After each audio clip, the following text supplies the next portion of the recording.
ثم الرضا عن أبي بكر وعن عمر ثم الرضا عن أبي بكر وعن عمر ثم الرضا عن أبي بكر وعن عمر وعن علي وعن عثمان ذي الكرم مولاي صل وسلم دائما أبدا على حبيبك خير الخلق كلهم. نحمده ونصلي ونسلم على سيدنا ومولانا محمد رسوله النبي الأمين المكين الحنين الكريم الرؤوف الرحيم. أما بعد، بسم الله الرحمن الرحیم. محترم مشائخ و علماء کرام، معزز اساتذہ و طلباء، خواتین و حضرات اور جملہ سامعین و ناظرین، اللہ جل مجدہ کی توفیق سے ہم نے اپنی سلسلہ وار گفتگو میں دفاع شان سیدنا صدیق اکبر و شان سیدنا فاروق اعظم رضی اللہ تعالی عنہما کے باب میں پچھلی نشست میں مسئلہ فدق پر تفصیلی گفتگو کی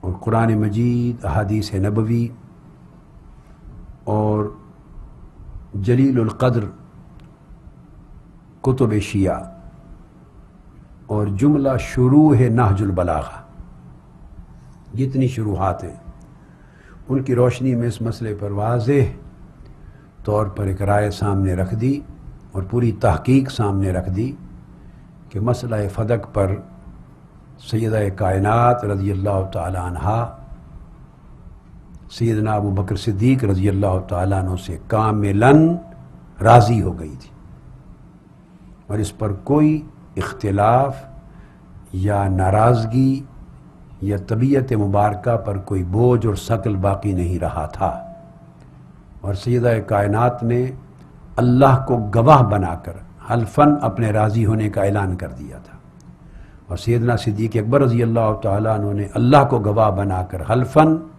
حضور علیہ السلام کے طریقے کے مطابق عمر بھر مال فے اور فدق کی آمدنی کی تقسیم کا وعدہ کر لیا تھا، اور اسی طرح پورے 30 سال تک خلفائے راشدین کے ادوار میں بشمول سیدنا علی المرتضیٰ کرم اللہ وجہ الکریم ان کے دور میں بھی وہی عمل رہا جو ابو بکر صدیق اور فاروق اعظم رضی اللہ تعالیٰ عنہما کے دور میں تھا۔ اس پورے دلائل کو اور حوالہ جات کو پیش کرنے کے بعد اینڈ پر میں نے یہ بات کی کہ آخر میں صرف ایک نقطہ رہ جاتا ہے کہ بعض اہل تشیع حضرات ان کا ایک سوال پورے دلائل سن کر کہ ناراضگی کا مسئلہ حل ہو گیا، ناراضگی ختم ہو گئی، اب ناراضگی کا تذکرہ کرنا سیدہ کائنات کو ناراض کرنے کے مترادف ہے، اللہ کے رسول کو ناراض کرنے کے مترادف ہے۔ وہ مسئلہ ختم ہو گیا، اب بحث ہے صرف اس روایت سے جس کو بڑا اچھالا گیا ہے صحیح بخاری میں کہ اس میں جو لفظ آئے ہیں غاضبت و حاجرت، کہ ناراض ہو گئیں اور آپ سے لا تعلق ہو گئیں اور کلام نہیں کیا، اس کا پھر کیا معنی ہے؟ میں نے کہا تھا اینڈ پر اس کو انٹرٹین کروں گا۔ آج کی نشست انشاءاللہ پوری تفصیل سے اس نقطے پر گفتگو ہوگی۔ قبل اس کے کہ میں روایت کے ان الفاظ کی طرف آؤں، ایک بڑی اہم حدیث ہے جس کا ذکر اس موضوع کو شروع کرنے سے قبل نفس مضمون کو سمجھنے میں بڑا مددگار ہوگا، اور وہ بھی متفق علیہ ہے، صحیح بخاری میں بھی ہے۔ اب بحث چونکہ بخاری اور مسلم کی روایت پر ہو رہی ہے، چونکہ اعتراض بھی اسی پر کیا گیا، تو میں یہ بیان کر رہا ہوں، اور یہ دوسری کتب میں بھی آئی ہیں تفصیلات، بخاری اور مسلم میں اور دیگر کتب حدیث میں بھی۔ کہ سیدنا فاروق اعظم رضی اللہ تعالیٰ عنہ کے پاس کچھ صحابہ کرام موجود تھے، سیدنا عثمان غنی، عبد الرحمن بن عوف، حضرت زبیر، حضرت سعد موجود تھے۔ سیدنا فاروق اعظم رضی اللہ تعالیٰ عنہ کے پاس حضرت عباس بن عبد المطلب رضی اللہ تعالیٰ عنہ اور سیدنا مولا علی المرتضیٰ کرم اللہ وجہ الکریم، یعنی چچا بھتیجا، دونوں بزرگ آپس کے اختلاف کی شکایت لے کر، ایک مقدمہ لے کر سیدنا فاروق اعظم کے پاس آئے۔ اور یہ مقدمہ کیا تھا؟ یہ اسی مال فدق کے بارے میں تھا، اموال بنو نذیر کے بارے میں تھا۔ یہ جو صدقات مدینہ، مال فدق، جو اموال فے تھے، ان اموال فے کے حوالے، ان کی آمدنی کے حوالے سے ان دو میں بھی ایک اختلاف تھا۔ میں نے عرض کیا کہ سمجھنے میں مدد ملے گی، بہت مدد ملے گی۔ سیدنا فاروق اعظم رضی اللہ تعالیٰ عنہ کے پاس آئے، اجازت مانگی، آپ اندر آ گئے۔ حضرت عباس نے کہا، یا امیر المومنین، عقد بینی و بین ھذا، میرے اور اس کے درمیان، یعنی حضرت علی المرتضیٰ کے درمیان یہ فیصلہ کر دیجئے۔ دوسرے صحابہ کرام نے کہا کہ ان کا اختلاف بہت شدت اختیار کر گیا ہے، آپ جلد ان کا فیصلہ فرما دیں تاکہ سکون ہو جائے۔ انہوں نے اپنا کیس رکھا۔ کیس وہی تھا جو میں نے آپ کو عرض کیا۔ وہ چاہتے تھے کہ جو اموال فے اور اموال بنو نذیر ہیں، جیسے فدق اور اموال فے کی آمدنی، سیدنا فاروق اعظم رضی اللہ تعالیٰ عنہ نے کیا کیا تھا کہ ان دونوں کو متولی بنا دیا تھا، بشمول فدق کے، اموال فے پر، بنو نذیر پر، ان اموال پر، کہ یہ حضور علیہ السلام کی سنت کے مطابق، سیدنا صدیق اکبر کے طریقے کے مطابق، حکم شریعت اور حکم رسول کے مطابق یہ جو ان کی آمدنی ہے یہ تقسیم کرنے کے ذمہ دار ہوں گے۔ جیسے وزارت دے دی جاتی، وزیر اعظم کسی کو منسٹر اپوائنٹ کر کے اس کے سونپ دیتا ہے کام کہ ہماری نگرانی میں ان اموال کی تقسیم آقا علیہ السلام کی سنت کے مطابق یہ آپ کے ذمے ہوگی۔ تو یہ تولیت کا کیس ہے کہ آپ کو متولی بنا دیا، آپ اس کے انچارج ہوں گے اس میٹر کے۔ ان کے درمیان اختلاف تھا آپس میں، وہ آئے اور وہ کہنے لگے کہ آپ ہم دو میں تقسیم کر دیں اس کو۔ حضرت عباس آئے کہ ہم دونوں جوائنٹلی یہ فریضہ انجام نہیں دے سکتے، ہماری انڈرسٹینڈنگ نہیں ہے، اختلاف ہے، لہٰذا آدھا آدھا کر دیں ہم دونوں میں، یہ جتنی جائیدادیں ہیں اموال فے کی تو ہمارے ذمے آدھی آدھی تقسیم کر دیں، تو آدھے حصے کو میں ڈیل کروں، آدھے کو علی ڈیل کریں۔ بحث اسی چیز سے ہے کہ وہ اموال فے جو ہیں ان کی جو آمدنی جس طریق سے تقسیم ہوا کرتی تھی اہل بیت میں بھی، بنو ہاشم میں بھی، دیگر مستحقین میں بھی، تاکہ یہ اس تقسیم کے انچارج ہوں، ذمہ دار ہوں۔ انہوں نے کہا اس کو ہاف آف کر دیں ہمارے لیے۔ اب جب وہ آئے دونوں تقسیم کر دیں تو سیدنا فاروق اعظم رضی اللہ تعالیٰ عنہ نے چاہا کہ اس اموال فے پر تقسیم کا لفظ اگر استعمال ہو جائے تو یہ ایسے لگے گا جیسے کسی کی وراثت اور ذاتی ملکیت بن گئی۔ اس پر قسم اور تقسیم کا لفظ بھی استعمال نہیں ہونا چاہیے، چونکہ یہ کسی کی وراثت نہیں ہے۔ جب انہوں نے کیس رکھا تو سیدنا فاروق اعظم رضی اللہ تعالیٰ عنہ نے فرمایا، فقال عمر انشدکم باللہ الذی باذنہ تقوم السماء والارض، صحیح مسلم کی عبارت۔ تمام صحابہ کو گواہ بنایا جس کے اذن سے زمین و آسمان قائم ہے۔ اتعلمون ان رسول اللہ صلی اللہ علیہ وسلم قال لا نورث ما ترکنا صدقۃ، آقا علیہ السلام نے فرمایا تھا کہ ہماری وراثت نہیں ہوتی، ہم جو چھوڑتے ہیں وہ صدقہ ہوتا ہے۔ قالوا نعم، تمام صحابہ نے بیک زباں کہا ہم جانتے ہیں، گواہ ہیں کہ آقا علیہ السلام نے یہ فرمایا تھا، تائید کرتے ہیں۔ ثم اقبل علی العباس وعلی، سارے صحابہ کی شہادت اور گواہی کے بعد وہ حضرت عباس اور حضرت علی کرم اللہ وجہ الکریم کی طرف پلٹے، سیدنا فاروق اعظم امیر المؤمنین رضی اللہ تعالی، اور اب ان دونوں سے پوچھا، یہ ہے خاص بات اس حدیث کو کوٹ کرنے کی ریزن، پوچھا فقال انشدکما باللہ الذی بإذنہ تقوم السماء والارض اتعلمان ان رسول اللہ صلی اللہ علیہ وسلم قال لا نورث ما ترکناہ صدقۃ. کیا آپ دونوں عباس اور علی رضی اللہ تعالیٰ عنہما جانتے ہیں، اس بات کی گواہی دیتے ہیں یا نہیں کہ رسول اللہ صلی اللہ علیہ وسلم نے فرمایا تھا ہماری کوئی وراثت نہیں ہوتی انبیاء کی، ہم جو چھوڑتے ہیں وہ صدقہ ہوتا ہے قوم اور مستحقین کے لیے. قالا نعم، سیدنا علی اور حضرت عباس دونوں نے کہا ہاں ہم گواہی دیتے ہیں، آقا نے اسی طرح فرمایا تھا. اور یہ وہ حضرت عباس اور حضرت علی ہیں. جب سیدہ کائنات فاطمۃ الزہرا رضی اللہ تعالیٰ عنہ سیدنا ابو بکر صدیق کے پاس تشریف لے گئی تھی تو حضرت عباس بھی ساتھ گئے تھے اس وقت. اور کسی روایت میں سیدنا علی شیر خدا کا جانا بھی آتا ہے، مگر بہت سی روایات میں نہیں آتا کہ وہ ساتھ گئے. بعض روایات میں آتا ہے، زیادہ تر سیدنا عباس اور سیدہ کائنات کا جانا آتا ہے. وہ میں نے عرض کیا کہ وہ گئے تھے، ان کا خیال تھا شاید ہمیں ملے گا یا وراثت ہوگی ہماری. تو حدیث پاک سن کر سیدنا صدیق اکبر سے مطمئن ہو گئے اور خاموش ہو کے واپس تشریف لے آئیں. اب وہ جو میں نے انٹرپریٹیشن کی کہ مطمئن ہو گئیں اس حدیث پر، ان کی روایت پر اعتماد کر لیا، واپس آ گئیں. اور سیدنا صدیق اکبر جو ان کے گھر حاضر ہوئے، تشریف لے گئے، وہ اپنے اطمینان قلب کے لیے اور کمال درجہ محبت اہل بیت کی خاطر کہ خاموش تو ہو گئیں، ممکن ہے ان کی طبیعت میں کوئی ملال نہ ہو، بوجھ نہ ہو، اسے بھی جا کے دور کر دوں، شہزادی مصطفیٰ ہیں، اور اس کا بھی ازالہ کر دیا جا کے. اور اس وقت تک نہیں آئے جب تک آپ نے قسم کھا کے نہیں کہہ دیا کہ میں راضی ہو گئی. اب یہ بات اس کی سیدنا عباس اور علی شیر خدا دونوں عہد فاروقی میں اب تصدیق کر رہے ہیں. اب یہ دوسری قوی شہادت مل گئی حدیث متفق علیہ سے کہ یہ مسئلہ سیدنا صدیق اکبر کی حدیث سنانے کے بعد سیٹل ہو گیا تھا اور کنسیپٹ چینج ہو گیا تھا. انہوں نے تصدیق کی، قالا نعم.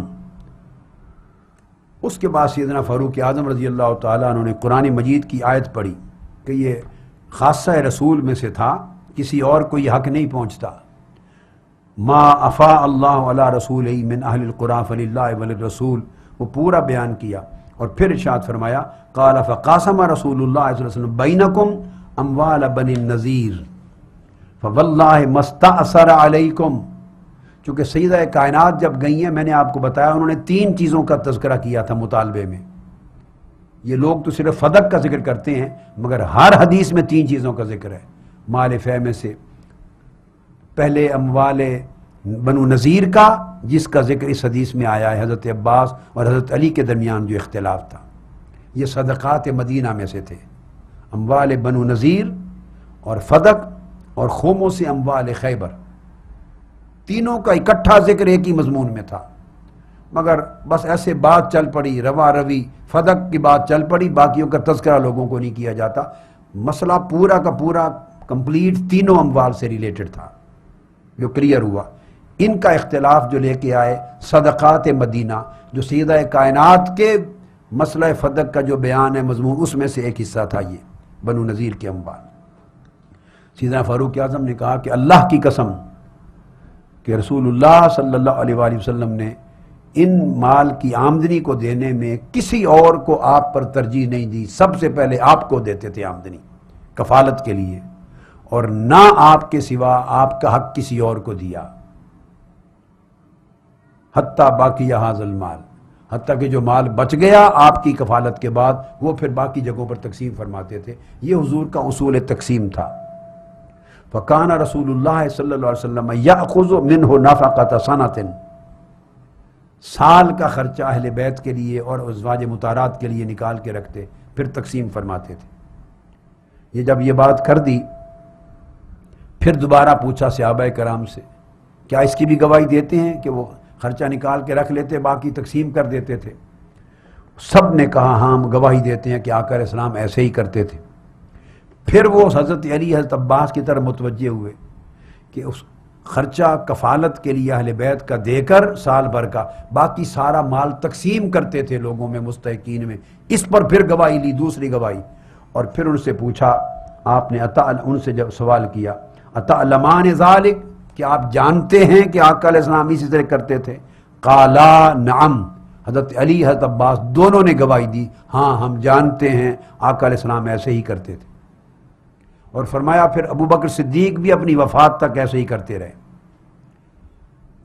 سیدنا فاروق اعظم نے جتوایا ان کو، حالانکہ تم ابو بکر کے پاس دونوں گئے تھے، سیدہ کائنات کے ساتھ مل کر تم گئے تھے، اور آپ نے جا کر فجئتما تطلب میراثک، تمہیں مغالطہ تھا اس وقت، اپنی وراثت طلب کرنے گئے تھے، من ابن اخیک، حضرت عباس کو کہا اپنے بھائی کے بیٹے یعنی اپنے بھتیجے آقا علیہ السلام کی بات کی، یعنی حضور علیہ السلام کی وراثت میں سے آپ بطور چچا لینے گئے تھے۔ وَيَطْلُبُ هَذَا مِيرَاثَ امْرَأَتِهِ مِنْ نَبِيِّهِ، اور یہ علی اپنی زوجہ کا جو حصہ ہے وراثت سمجھ کر یہ بھی مانگنے گئے تھے، اور اب تمہیں سمجھ آ گئی کہ جو تم نے وراثت سمجھا تھا وہ وراثت نہیں تھی، وہ مال فے تھا، کفالت کے پیسے اہل بیت کو دے کر باقی سارا تقسیم ہوتا تھا، اور آج تم بھی اور یہ صحابہ سارے متفق ہو کر ایک ہی گواہی دے رہے ہیں۔ انہوں نے گواہی دی تو انہوں نے کہا کہ صدیق اکبر نے تمہیں یہی بات کہی تھی، اور واللہ یعلم انہ لصادق بار راشد تابع للحق، خدا کی قسم وہ سچے تھے، نیک تھے، صالح تھے، راہ راست پر تھے، حق کی پیروی کرنے والے تھے۔ سیدنا فاروق اعظم نے کہا میں بھی انہی کے نقش قدم پر چلنے والا حق کی پیروی کروں گا۔ سو آپ دونوں میرے پاس آئے، پہلے کسی وقت آئے تھے۔ ثم جئتنی انت وہذا وانتما جمیع امرکما واحد، تم دونوں میرے پاس آئے اور دونوں کا مطالبہ ایک ہی تھا، مجھے پتہ ہے اب تم وراثت مانگنے نہیں آئے، اس وقت وراثت کے لیے گئے تھے۔ حدیث رسول سن کر آپ کو بات کی سمجھ آ گئی، آپ نے کنسیپٹ ودرا کر لیا، سمجھ گئے کہ یہ مال وراثت اور مال ہبہ نہیں، یہ سرکاری خزانہ ہے، امانت ہے، کفالت کے لیے خرچہ ملے گا، باقی تقسیم ہوگا۔ اب یہ جان کر تم دونوں میرے پاس آئے تھے کہ کفالت کے لیے اور تقسیم کے لیے یہ ذمہ داری ہم دونوں کو سونپ دیں، ہم اس کو نبھائیں گے، تقسیم کریں گے، تو میں نے پھر آپ کو دے دیا، یہ ذمہ داری دے دی، آپ دونوں مل کر تقسیم کرنے لگے۔ میں نے کہا فَقُلْتُ إِنْ شِئْتُمْ دَفَعْتُهَا إِلَيْكُمَا أَلَا أَنَّ عَلَيْكُمَا عَهْدَ اللَّهِ أَن تَعْمَلَا فِيهَا بِالَّذِي كَانَ يَعْمَلُ رَسُولُ اللَّهِ صلی اللہ علیہ وآلہ وسلم فَأَخَذْتُمَاهَا بِذَلِكَ، پھر میں نے اس کا متولی آپ کو بنا دیا، مینیجر، میں نے ان اموال کا بنو نذیر اور مال فے کا متولی آپ کو مینیجر بنا دیا، اور آپ کو کہا کہ آپ حضور علیہ السلام کے طریقے، ابو بکر صدیق کے طریقے کے مطابق منون اب جہاں جہاں تقسیم کرنا ہے آپ کیا کریں، آن بہاف آف دا گورنمنٹ، خلیفہ کے نیابت میں آپ تقسیم کیا کریں۔ قالا کذالک، سیدنا فاروق اعظم نے پوچھا کیا بولو اسی طرح ہی ہوا تھا کہ نہیں، کہ اس کو تقسیم کرنے کی ذمہ داری مینجمنٹ آپ نے لے لی تھی، میں نے آپ کو دے دی؟ قالا نعم، دونوں نے فرمایا ہاں ہم کو دے دی۔ قال ثم جئتمانی لأقضی بینکما، اب دونوں کا آپ کا پھر جھگڑا ہو گیا ہے کہ تقسیم کرنے میں بھی تم دونوں متفق نہیں ہو، تو پھر میرے پاس آپ آ گئے ہیں۔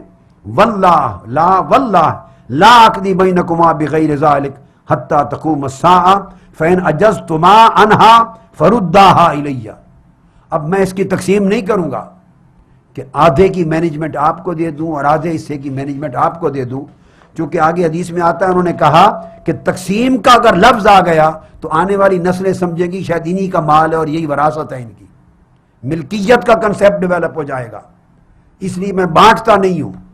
اگر آپ دونوں مل کر اس کی تقسیم کی ذمہ داری اتفاق سے حسن و خوبی سے چلا سکیں تو چلاتے رہیں، اگر دونوں مل کر متولی نہیں رہ سکتے تو واپس مجھے لوٹا دیں، ذمہ داری خلیفہ کی ہے، میں خود اس کی تقسیم کا فریضہ ادا کرتا رہوں گا۔ یہ کہہ کر ان کو واپس بھیجا اور وہ مطمئن ہو گئے۔ اب آپ اندازہ کیجئے، بخاری اور مسلم کی ایک روایت وہ سامنے رکھ لیں جس سارے واقعہ کی تصدیق سیدنا مولا علی شیر خدا نے لفظ بہ لفظ دوبارہ کر دی، اور سیدنا صدیق اکبر کے سٹینڈ کی توثیق کر دی، اور تسلیم کر گئے کہ یہ فدق اور اموال بنو نذیر اور خیبر اموال فے، ان کا کوئی تعلق ملکیت وراثت اور ہبہ سے نہیں، ان کا تعلق کفالت اور تقسیم در امت میں، امت میں تقسیم سے ہے، اور اب انہوں نے اس کی ملکیت نہیں مانگی، اس کی مینجمنٹ مانگی تھی جو ان کے پاس رہی۔ اب اس حدیث کو میں نے اس لیے کوٹ کیا کہ یہ بات اس حدیث کے ساتھ مضمون سمجھنے میں ممد رہے اور آپ کے سامنے رہے۔ اب آ رہے ہیں اس مسئلہ پر کہ روایت میں جو غاضبت کے لفظ آئے ہیں اس کا کیا جواب ہے۔ تو آئیے اب اس کا جواب سن لیجئے بڑی توجہ کے ساتھ۔ روایت امام زہری کی جو روایت ہے، جس میں میں نے آپ کو پہلے عرض کر دیا پچھلی نشست میں، دہرا رہا ہوں صرف ایک جملے میں، کہ 20 روایتوں میں غاضبت اور حجرت کے لفظ نہیں آئے، جن میں سے 11 روایتیں وہ ہیں بخاری، مسلم، ابو داؤد، ترمذی سمیت کتب حدیث کی، امام زہری کے علاوہ کوئی اور راوی ہیں، اور ان میں حضرت عائشہ بھی ہیں اور دیگر صحابہ کرام بھی راوی ہیں، مگر امام زہری نہیں ہیں، ان کے طریق سے نہیں ہے۔ ایسی 11 روایتیں ہیں جن میں غاضبت کا لفظ ہی نہیں آیا، اور 9 روایات ایسی ہیں جن میں راوی حضرت امام زہری ہیں، غاضبت کا لفظ یوز کرنے والے، مگر وہ اپنی 11 روایتوں میں غاضبت کا لفظ یوز نہیں کرتے، تو ان کے اپنی روایات مرویات میں بھی فرق ہے۔ اب یہ بات بڑی سنجیدہ بن جاتی ہے کہ جب خود ان کی اپنی روایات اور دیگر روایات ملا کر 20 روایات میں غاضبت کا لفظ نہیں آیا، یعنی بخاری شریف کی حدیث نمبر 3508 نوٹ کر لیں، 3508۔ ایک بات ذہن نشین رکھیں تاکہ دورانی نہ پڑے، اس حدیث کی واقعہ کی روایت میں جہاں امام زہری راوی نہیں ہے، سند میں امام زہری نہیں ہے، کوئی اور ہیں، کسی اور کے طریق سے روایت ہونے والی حدیث کے متن میں حجرت اور غاضبت نہیں ہے، کسی کے طریق سے نہیں آئی۔ کل کتب حدیث کو کنگالنے کے بعد یہ بات وثوق اعتماد کے ساتھ کہہ رہا ہوں، یہ ہے صرف جہاں بھی آئی ہے اس سند میں زہری راوی ہیں، اور زہری جہاں راوی ہیں وہ بھی آدھی روایتیں غاضبت کے بغیر ہیں، بعض میں غاضبت آیا ہے۔ صحیح بخاری کو 3508 اٹھا کے دیکھیے، صحیح بخاری کتاب و فضائل الصحابہ، باب و مناقب قرابت رسول اللہ و منقبت فاطمہ علیہ السلام، حدیث نمبر 3508، یہ زہری کی روایت ہے اور غاضبت کے لفظ نہیں ہے، کوئی غاضبت حجرت کا لفظ نہیں آیا۔ پھر صحیح بخاری کتاب المغازی میں دوبارہ روایت آئی ہے، صحیح بخاری میں حدیث نمبر 3810 ہے، باب حدیث بنی نذیر، پھر اس میں زہری راوی ہیں اور کوئی غاضبت حجرت کا لفظ نام و نشان نہیں ہے، 3810۔ اب اسی طرح صحیح مسلم میں آگے آپ کو کوٹ کرتا ہوں، ایک چیز یہاں اور بڑی امپورٹنٹ ہے حدیث، وہ بھی صحیح بخاری اور صحیح مسلم میں ہے، ہاں وہ بھی بڑی ضروری ہے، یہیں کوٹ کر لوں۔ اچھا، یہ مسئلہ کہ فدق اموال بنو نذیر اور خیبر کہ خمس اموال فے میں وراثت ہے یا نہیں، یہ مغالطہ صرف سیدہ عالم فاطمۃ الزہرا رضی اللہ تعالیٰ عنہ کو بھی اپنی اجتہادی رائے کی بنا پر ایک لمحے کے لیے نہیں ہوا تھا، یہ ازواج مطہرات کو بھی ہوا تھا، یہ مغالطہ ایک لمحے انہیں بھی پیدا ہوا، اور بخاری مسلم دونوں میں یہ حدیث آئی۔ صحیح مسلم اس وقت میرے سامنے، باب قول النبی صلی اللہ علیہ وسلم لا نورث ما ترکنا فہو صدقۃ، حضرت عائشہ صدیقہ رضی اللہ تعالی عنہ ہی روایت کرتی ہیں، یہ بھی بخاری مسلم دونوں میں متفق علیہ، انہا قالت ان ازواج النبی صلی اللہ علیہ وآلہ وسلم حین توفی رسول اللہ صلی اللہ علیہ وسلم اردنا ان یبعثن عثمان بن عفان الی ابی بکر فیسألنہ میراثہن من النبی صلی اللہ علیہ وسلم۔ تمام ازواج مطہرات حضرت عائشہ صدیقہ کے سوا، حضرت عائشہ صدیقہ فرماتی ہیں کہ حضور کے وصال کے بعد ازواج مطہرات اکٹھی ہوئی اور انہوں نے حضرت عثمان غنی کو بلایا اور کہا کہ آپ ہماری طرف سے نمائندہ بن کے حضرت ابو بکر صدیق کے پاس جائیں اور کہیں کہ ہم آقا علیہ السلام کی ازواج مطہرات ہیں، تو جو وراثت میں جو مال آقا علیہ السلام کا اس میں سے جو ہمارا حصہ ہمیں دیں۔ جب اتنی بات سنی تو حضرت عائشہ صدیقہ رضی اللہ تعالیٰ فرماتی ہے قالت عائشہ لہن، حضرت عائشہ بول پڑی، انہوں نے کہا تمہیں یاد نہیں رہا یا آپ نے نہیں سنا یہ ارشاد الیس قد قال رسول اللہ صلی اللہ علیہ وسلم لا نورث ما ترکنا فهو صدقۃ کہ ہم انبیاء کی وراثت کوئی نہیں ہوتی، ہم جو کچھ چھوڑتے ہیں وہ صدقہ اور خیرات ہوتا ہے امت کے لیے۔ تو جب حضرت عائشہ صدیقہ رضی اللہ تعالیٰ عنہ نے یہ بات کہی، تمام ازواج مطہرات، کئیوں کے ذہن میں نہیں رہی تھی، کئیوں نے سنا نہیں تھا، ساروں نے آمنا وصدقنا کیا اور وراثت مانگنا کا خیال ترک کر دیا۔ تو آپ دیکھ لیں دونوں طرف واقعہ پیش آیا۔ ادھر چونکہ انہوں نے میٹنگ کر لی اور ذکر کر لیا تو عائشہ صدیقہ رضی اللہ تعالیٰ عنہ بیٹھی تھیں، وہ عثمان غنی کو بھیجنے لگی تو عائشہ صدیقہ رضی اللہ تعالیٰ عنہ نے حدیث سنا دی۔ اب عائشہ صدیقہ رضی اللہ تعالیٰ عنہ نے حدیث سنائی تو اپنا راستہ بھی تو بند کیا، وراثت ان کو بھی تو ملنی تھی، مگر انہیں وراثت عزیز نہیں تھی، فرمان رسول عزیز تھا، دین عزیز تھا، آقا کا ارشاد عزیز تھا، سنت عزیز تھی۔ انہوں نے وہ حدیث یاد دلائی، تمام ازواج مطہرات نے خیال ودرو کر لیا، عثمان غنی کو نہیں بھیجا۔ تو آپ کا کیا خیال ہے، ازواج مطہرات اگر یہ فرمان رسول سنیں تو راضی ہو جائیں اور وراثت کا خیال چھوڑ دیں، اور سیدہ کائنات اگر یہ فرمان رسول سنیں اپنے بابا کا تو خیال ہے وہ ناراض ہو جائیں؟ آپ نے سیدہ کائنات کا مقام کیا سمجھا ہے، ان کا کیا درجہ سمجھا ہے، جن کو آقا علیہ السلام نے سیدۃ نساء العالمین کہا۔ تو اب یہ حدیث اس میں ضمناً آ گئی، بڑی امپورٹنٹ تھی۔ اب اس سے بڑھ کر ایک بات کہنا چاہتا ہوں اسی ضمن میں، اس پر پھر آتا ہوں۔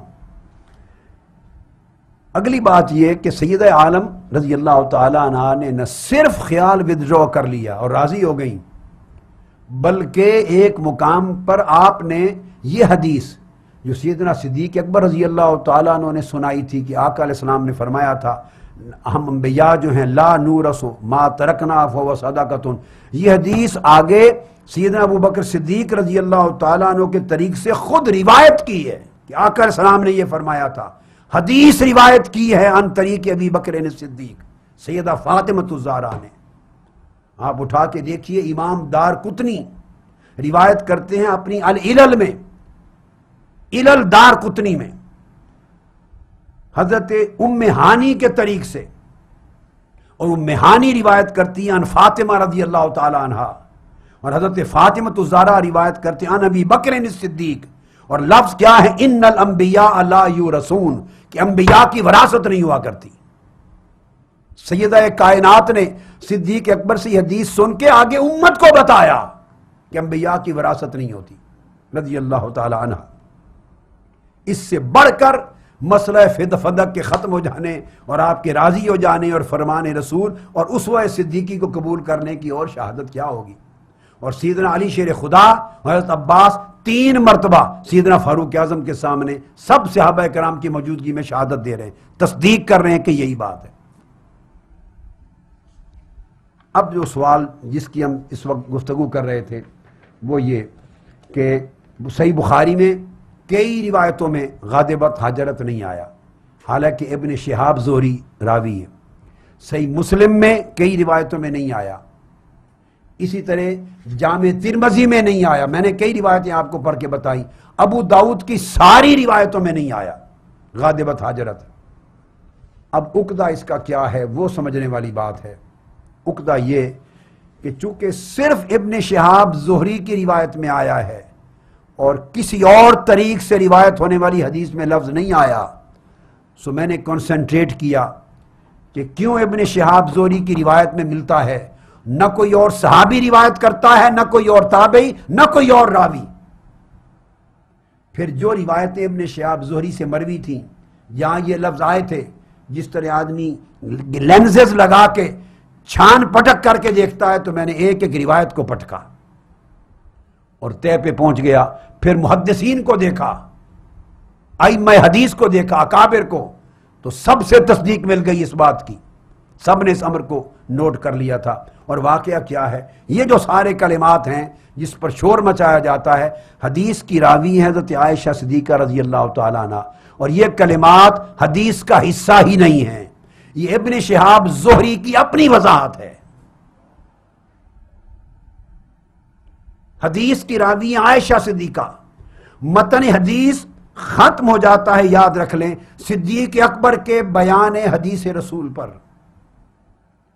یہ لفظ جو ہیں غاضبت فہاجرت فاطمہ فہاجرت فاطمہ فلم تکلم حتی ماتت، ناراض ہو گئیں اور جدائی اختیار کر لی اور وفات تک کلام نہیں کیا، یہ حضرت عائشہ صدیقہ نے کہا ہی نہیں ہے، یہ ان کی حدیث کے الفاظ ہی نہیں ہیں، یہ الفاظ درج کیے گئے ہیں، ابن شہاب زہری نے اپنا گمان اور اپنا خیال ظاہر کیا ہے۔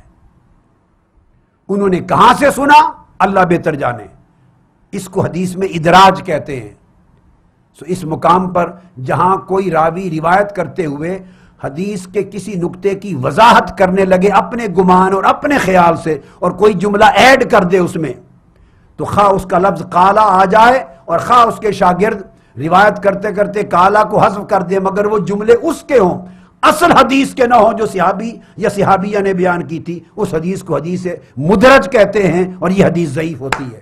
یہ واقعہ جو غاضبت اور حاجرت فلم تکلمو، یہ ادراج امام زہری ہے، یہ ان کی ذاتی رائے ہے، یہ سیدہ عائشہ صدیقہ کا فرمان نہیں اور نہ اس حدیث بخاری کا حصہ ہے، لیکن امام بخاری نے روایت میں چونکہ ادراج ہے درج کر دیا دیانت داری کے ساتھ۔ اب آپ کہیں گے اس کا ثبوت کہاں ملا کہ یہ زہری نے اضافہ کیا ہے؟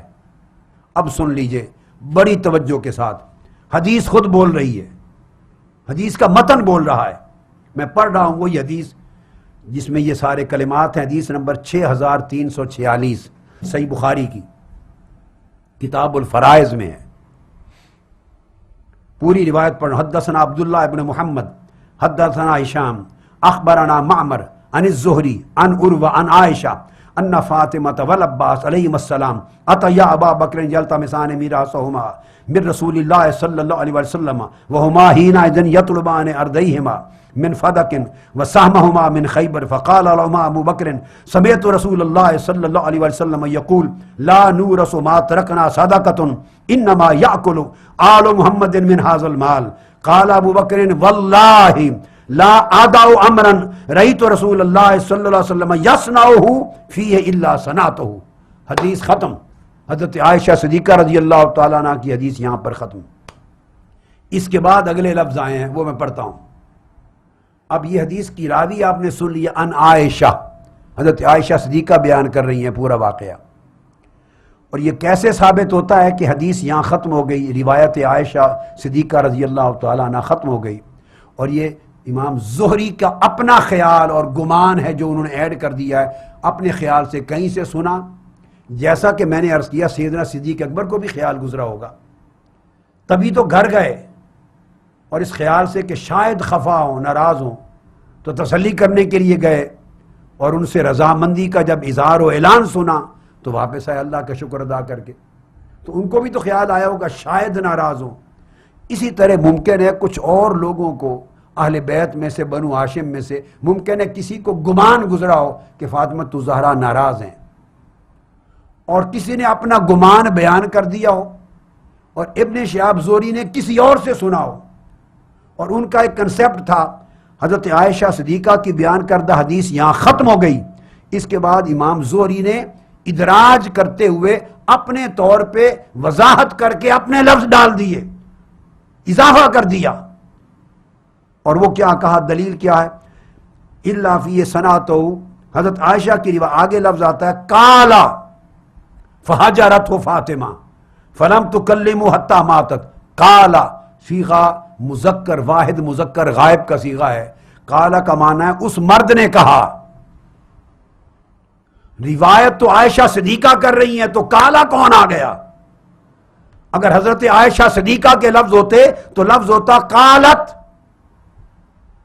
مؤنث کا صیغہ استعمال ہوتا کہ انہوں نے، حضرت عائشہ نے کہا، کہ پھر وہ ناراض ہو کے لا تعلق ہو گئی اور وفات تک کلام نہیں کیا۔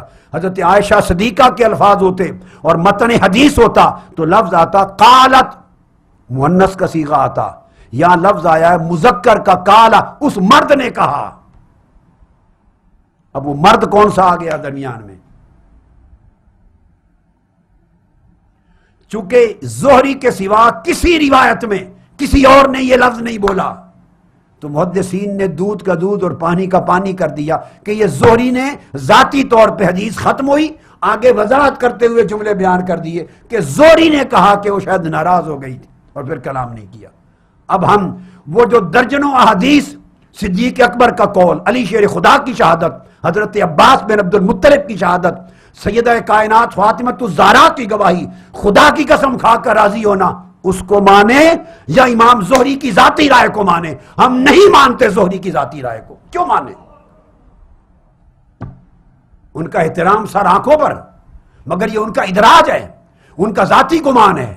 آپ کہیں آپ کون ہوتے ہیں زہری کی بات نہیں مانتے؟ بھائی ہم عائشہ صدیقہ رضی اللہ تعالیٰ عنہ کی وہ بات نہیں مانتے جب انہوں نے اپنی ذاتی اجتہاد سے کہا تھا کہ حضور نے اللہ کو نہیں دیکھا اور قرآن کی آیت کی دلیل دی تھی۔ ہم نے ان کی بات نہیں مانی چونکہ صحابہ کرام نے جواب میں کہا ہم نے کانوں سے رسول اللہ سے سنا، حضور نے فرمایا تھا رأیت ربی مرتین، میں نے رب کو دیکھا ہے۔ تو جب ان کا قیاس اور اجتہاد ذاتی رائے حضور کی حدیث سے ٹکرا گئی تو ہم نے تو حضرت عائشہ صدیقہ کی وہ بات نہیں مانی کیونکہ حدیث رسول کے ساتھ ٹکرا گئی، ان کو علم نہیں تھا آقا کے فرمان کا۔ تو امام زہری نے ذاتی رائے دی ہے جو درجنوں بیسیوں حدیثوں کے ساتھ ٹکراتی ہے، ہم کیوں مانیں؟ یہ حدیث کا حصہ ہی نہیں ہے، یہ ادراج ہے۔ اور امام بخاری کی دیانت ہے کہ انہوں نے لفظ قالا لکھ کر، چونکہ زہری نے بیان مضمون اسی طرح کیا، اگر وہ کاٹ دیتے تو کوئی حرج نہیں تھا، مگر ان کو پتہ نہیں تھا کہ کسی زمانے میں ایسے لوگ پیدا ہو جائیں گے جو علم سے عاری ہوں گے، جہالت ہوگی، خیانت اور بددیانتی کے بھرے ہوئے ہوں گے اور اس طرح اچھالیں گے بیٹھ کر اور زمین آسمان ایک کر دیں گے۔ ان کو کیا پتا تھا کہ یہ وقت بھی آ جائے گا؟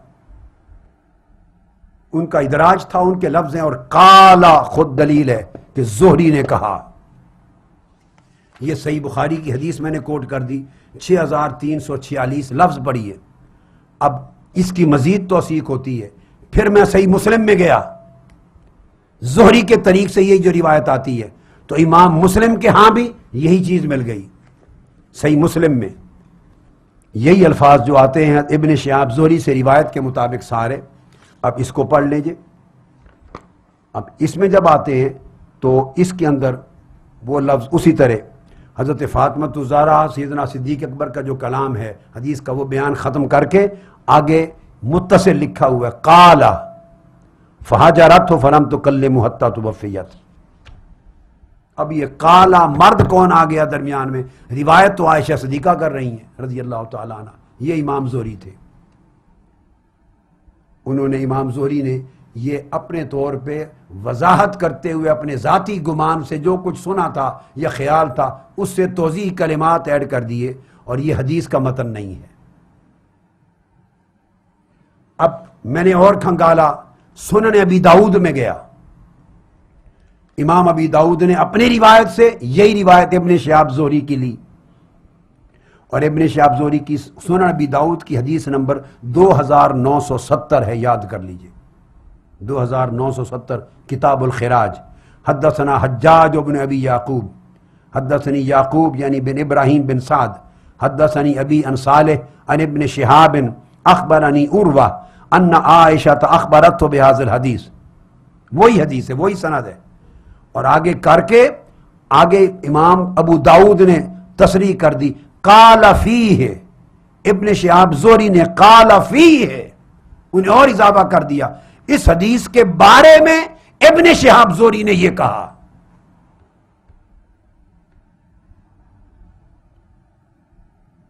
آپ اندازہ کر لیں، امام ابو داؤد نے اور تصریح کر دی اس حدیث کے بارے میں ابن شہاب زہری نے یہ کہا، تو کیٹیگوریکلی یہ بات اسٹیبلش ہو گئی کہ یہ حدیث رسول نہیں ہے، اور حدیث رسول تو ہے ہی نہیں تھی، یہ تو حدیث تھی روایت عائشہ صدیقہ رضی اللہ تعالی عنہ تھی۔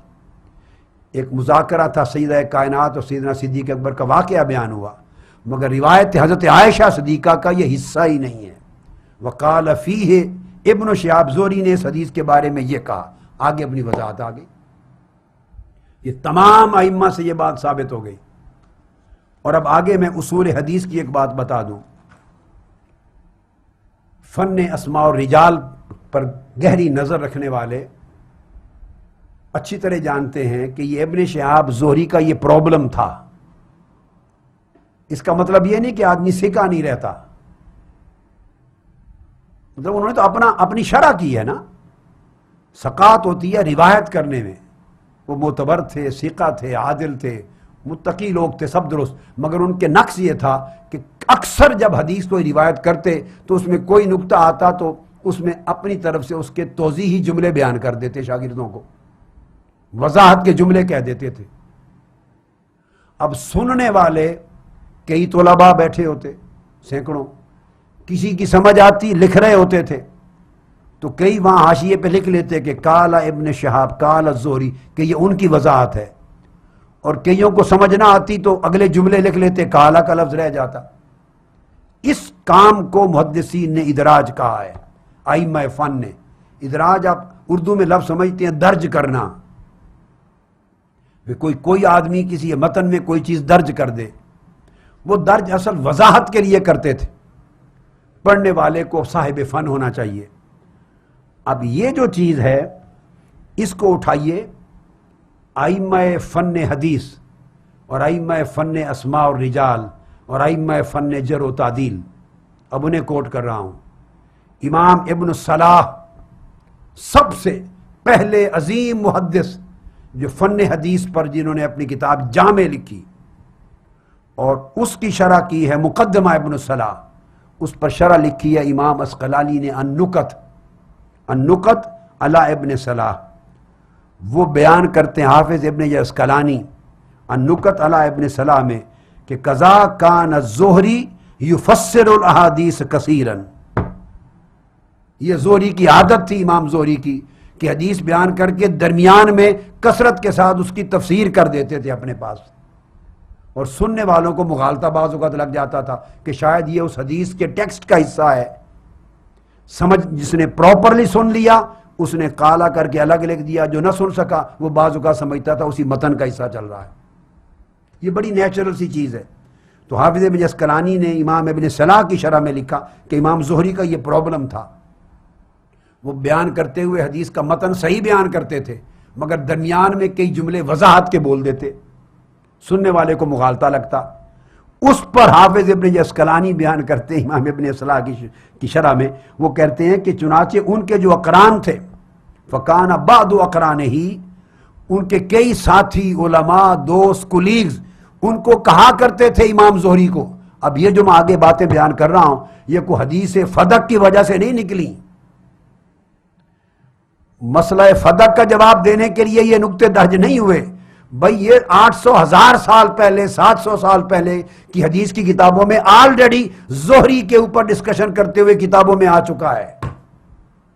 اگر کتابوں میں نہ آیا ہوتا، محدثین اس فن کے ائمہ نے اس کو پہلے امام زہری کی عادت میں اس چیز کو ڈسکس نہ کیا ہوتا تو شاید کوئی میری بات کو رد کر دیتا، اس کو رائٹ تھا. مگر یہ ڈسکس ہو چکا ہے کہ زہری کی یہ عادت تھی. اور یہ صرف ایک حدیث فدق میں نہیں کیا، اکثر حدیثوں میں تشریح اور تفسیر کے جملے بول دیتے تھے درمیان میں اپنی طرف وضاحت کرنے کے لیے.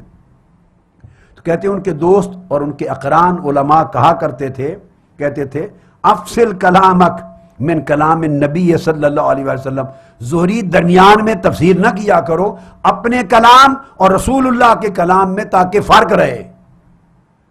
درمیان میں تفسیر اور تشریح کا جملہ بولنے سے کلام کا فرق بعض اوقات مٹ جاتا ہے، مغالطہ لگتا ہے. یہ ان کے ہم زمانہ علماء ان کو کہا کرتے تھے. یہ وہی پرابلم ہو گیا ایک. اور پھر انہوں نے حافظ ابن عسقلانی نے کتاب النکت علی ابن صلاح اٹھا کے دیکھیے، انہوں نے پھر امام زہری کی اس عادت کے بے شمار واقعات حدیثوں کے باب میں کوٹ کیے. اب میں وہ کوٹ کرنے لگ جاؤں تو مضمون اور طویل ہو جائے گا. تو میں نے ابھی اس سیریز میں کچھ اور سبجیکٹ بھی ڈیل کرنے ہیں تو میں نے ریفرنس دے دیا. یعنی زہری کی یہ عادت کہ حدیث کے متن کو روایت کرتے کرتے تشریح اور تفسیر کے جملے بول دینا، حافظ ابن عسقلانی نے بے شمار مثالیں دی ہیں اور عنوان بنایا ادراجات الزہری. زہری کے ادراجات، اس کو ادراج کہتے ہیں. ایک آگے حوالہ سنیے، امام الخطیب البغدادی محدث ہیں، امام فن ہیں. ان کی کتاب الفقی والمتفقہ معروف کتاب ہے فن پر، بڑی عظیم کتاب ہے، الفقیہ والمتفقہ۔ خطیب بغدادی بیان کرتے ہیں لیث سے، اور لیث روایت کرتے ہیں حضرت ربیہ سے، اور جو ربیہ ہیں وہ حضرت مالک ابن انس امام اہل مدینہ، امام مالک کا قول دیتے ہیں، امام مالک کو کوٹ کر رہے ہیں ان کی روایت۔ انہوں نے روایت کرتے ہیں قال ربیہ، یہ جو ربیہ ہیں وہ بیان کرتے ہیں وہ شیخ تھے امام مالک کے، حضرت امام مالک بن انس کا قول میں بعد میں الگ کوٹ کرتا ہوں، ابھی میں پہلے ان کا لے لوں، ملانا نہیں چاہتا۔ امام مالک نے بھی یہ بات کہی، مگر اس وقت حضرت ربیہ امام مالک ابن انس ان کے شیخ ہیں، وہ بیان کرتے ہیں کہ انہوں نے ابن شہاب زہری سے کہا، حضرت ربیہ نے کہا یا ابا بکر، ابن شہاب زہری کو کہا اذا حدثت الناس برأیک فاخبرهم انه رأیک واذا حدثت الناس بشیء من السنہ فاخبرهم انه سنہ۔ جب تم حدیث کا متن بیان کرو تو بتا دیا کرو یہاں سے یہاں تک یہ حدیث اور سنت ہے، جب اپنی رائے شرع اور تفسیر کے لیے بیان کرنا چاہو بتا دیا کرو اب یہاں سے یہاں تک یہ جملہ میری شرع ہے، میری رائے ہے، تاکہ لوگوں کو آپ کی رائے اور حدیث کے متن میں مغالطہ نہ لگ جائے۔ یہ آلریڈی کتابوں میں آ چکا ہے، 1000 سال پہلے کی لکھی ہوئی کتاب الفقیہ والمتفقہ، اور ان کے ہم زمانہ امام ربیہ کا قول ہے کہ میں نے خود کہا زہری کو کہ ایسے نہ کیا کرو۔ آگے آئیے، اسی طرح زہری کے جو مدرجات ہیں، ادراجات زہری، اور اسی میں ارسال بھی آ جاتے ہیں، مراسیل زہری، اس پر محدثین نے کہا کہ ان مراسیل الزہری لیست قویۃ عند المحدثین، ایک یہ تھا اور ایک ارسال کر دیتے تھے، اوپر رفع کے بغیر بات کر دیتے اپنے اعتماد پر۔ انہوں نے کہا کہ زہری کے مراسیل قوی نہیں ہیں محدثین کے نزدیک، تو دو پرابلم تھے، ارسال کا اور ادراج کا، اور کہا کہ یہ اس وجہ سے محدثین کے ہاں اگر مرسل زہری ہو تو وہ قوی نہیں ہے۔ احمد بن سنان نے کہا، یہ امام ہے حدیث کے فن کے، کہ یحییٰ بن سعید القطان روایت کرتے ہیں، امام یحییٰ بن سعید القطان امام جرح و تعدیل ہیں اور فن حدیث کے، ان کے بارے میں کہتے ہیں کانا یحییٰ بن سعید لا یرا ارسال الزہری و قتادہ شیئا، وہ زہری اور قتادہ کے مرسلات کو کوئی حیثیت نہیں دیتے تھے، اور وہ کہتے تھے یقول ہوا بمنزلۃ الریح، اس کی مثال ہوا کی طرح ہے۔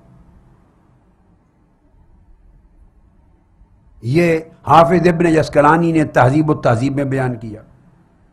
اس طرح امام جلال الدین سیوطی تدریب الراوی میں بیان کرتے ہیں، اور تدریب الراوی کا ریفرنس لکھ لیجئے، جلد اول صفحہ 205، اس میں بیان کرتے ہیں یہی بات کہ زہری کے مراسیل امام ابن معین نے یحییٰ بن معین اور یحییٰ بن سعید القطان نے کہا لیس بشیء۔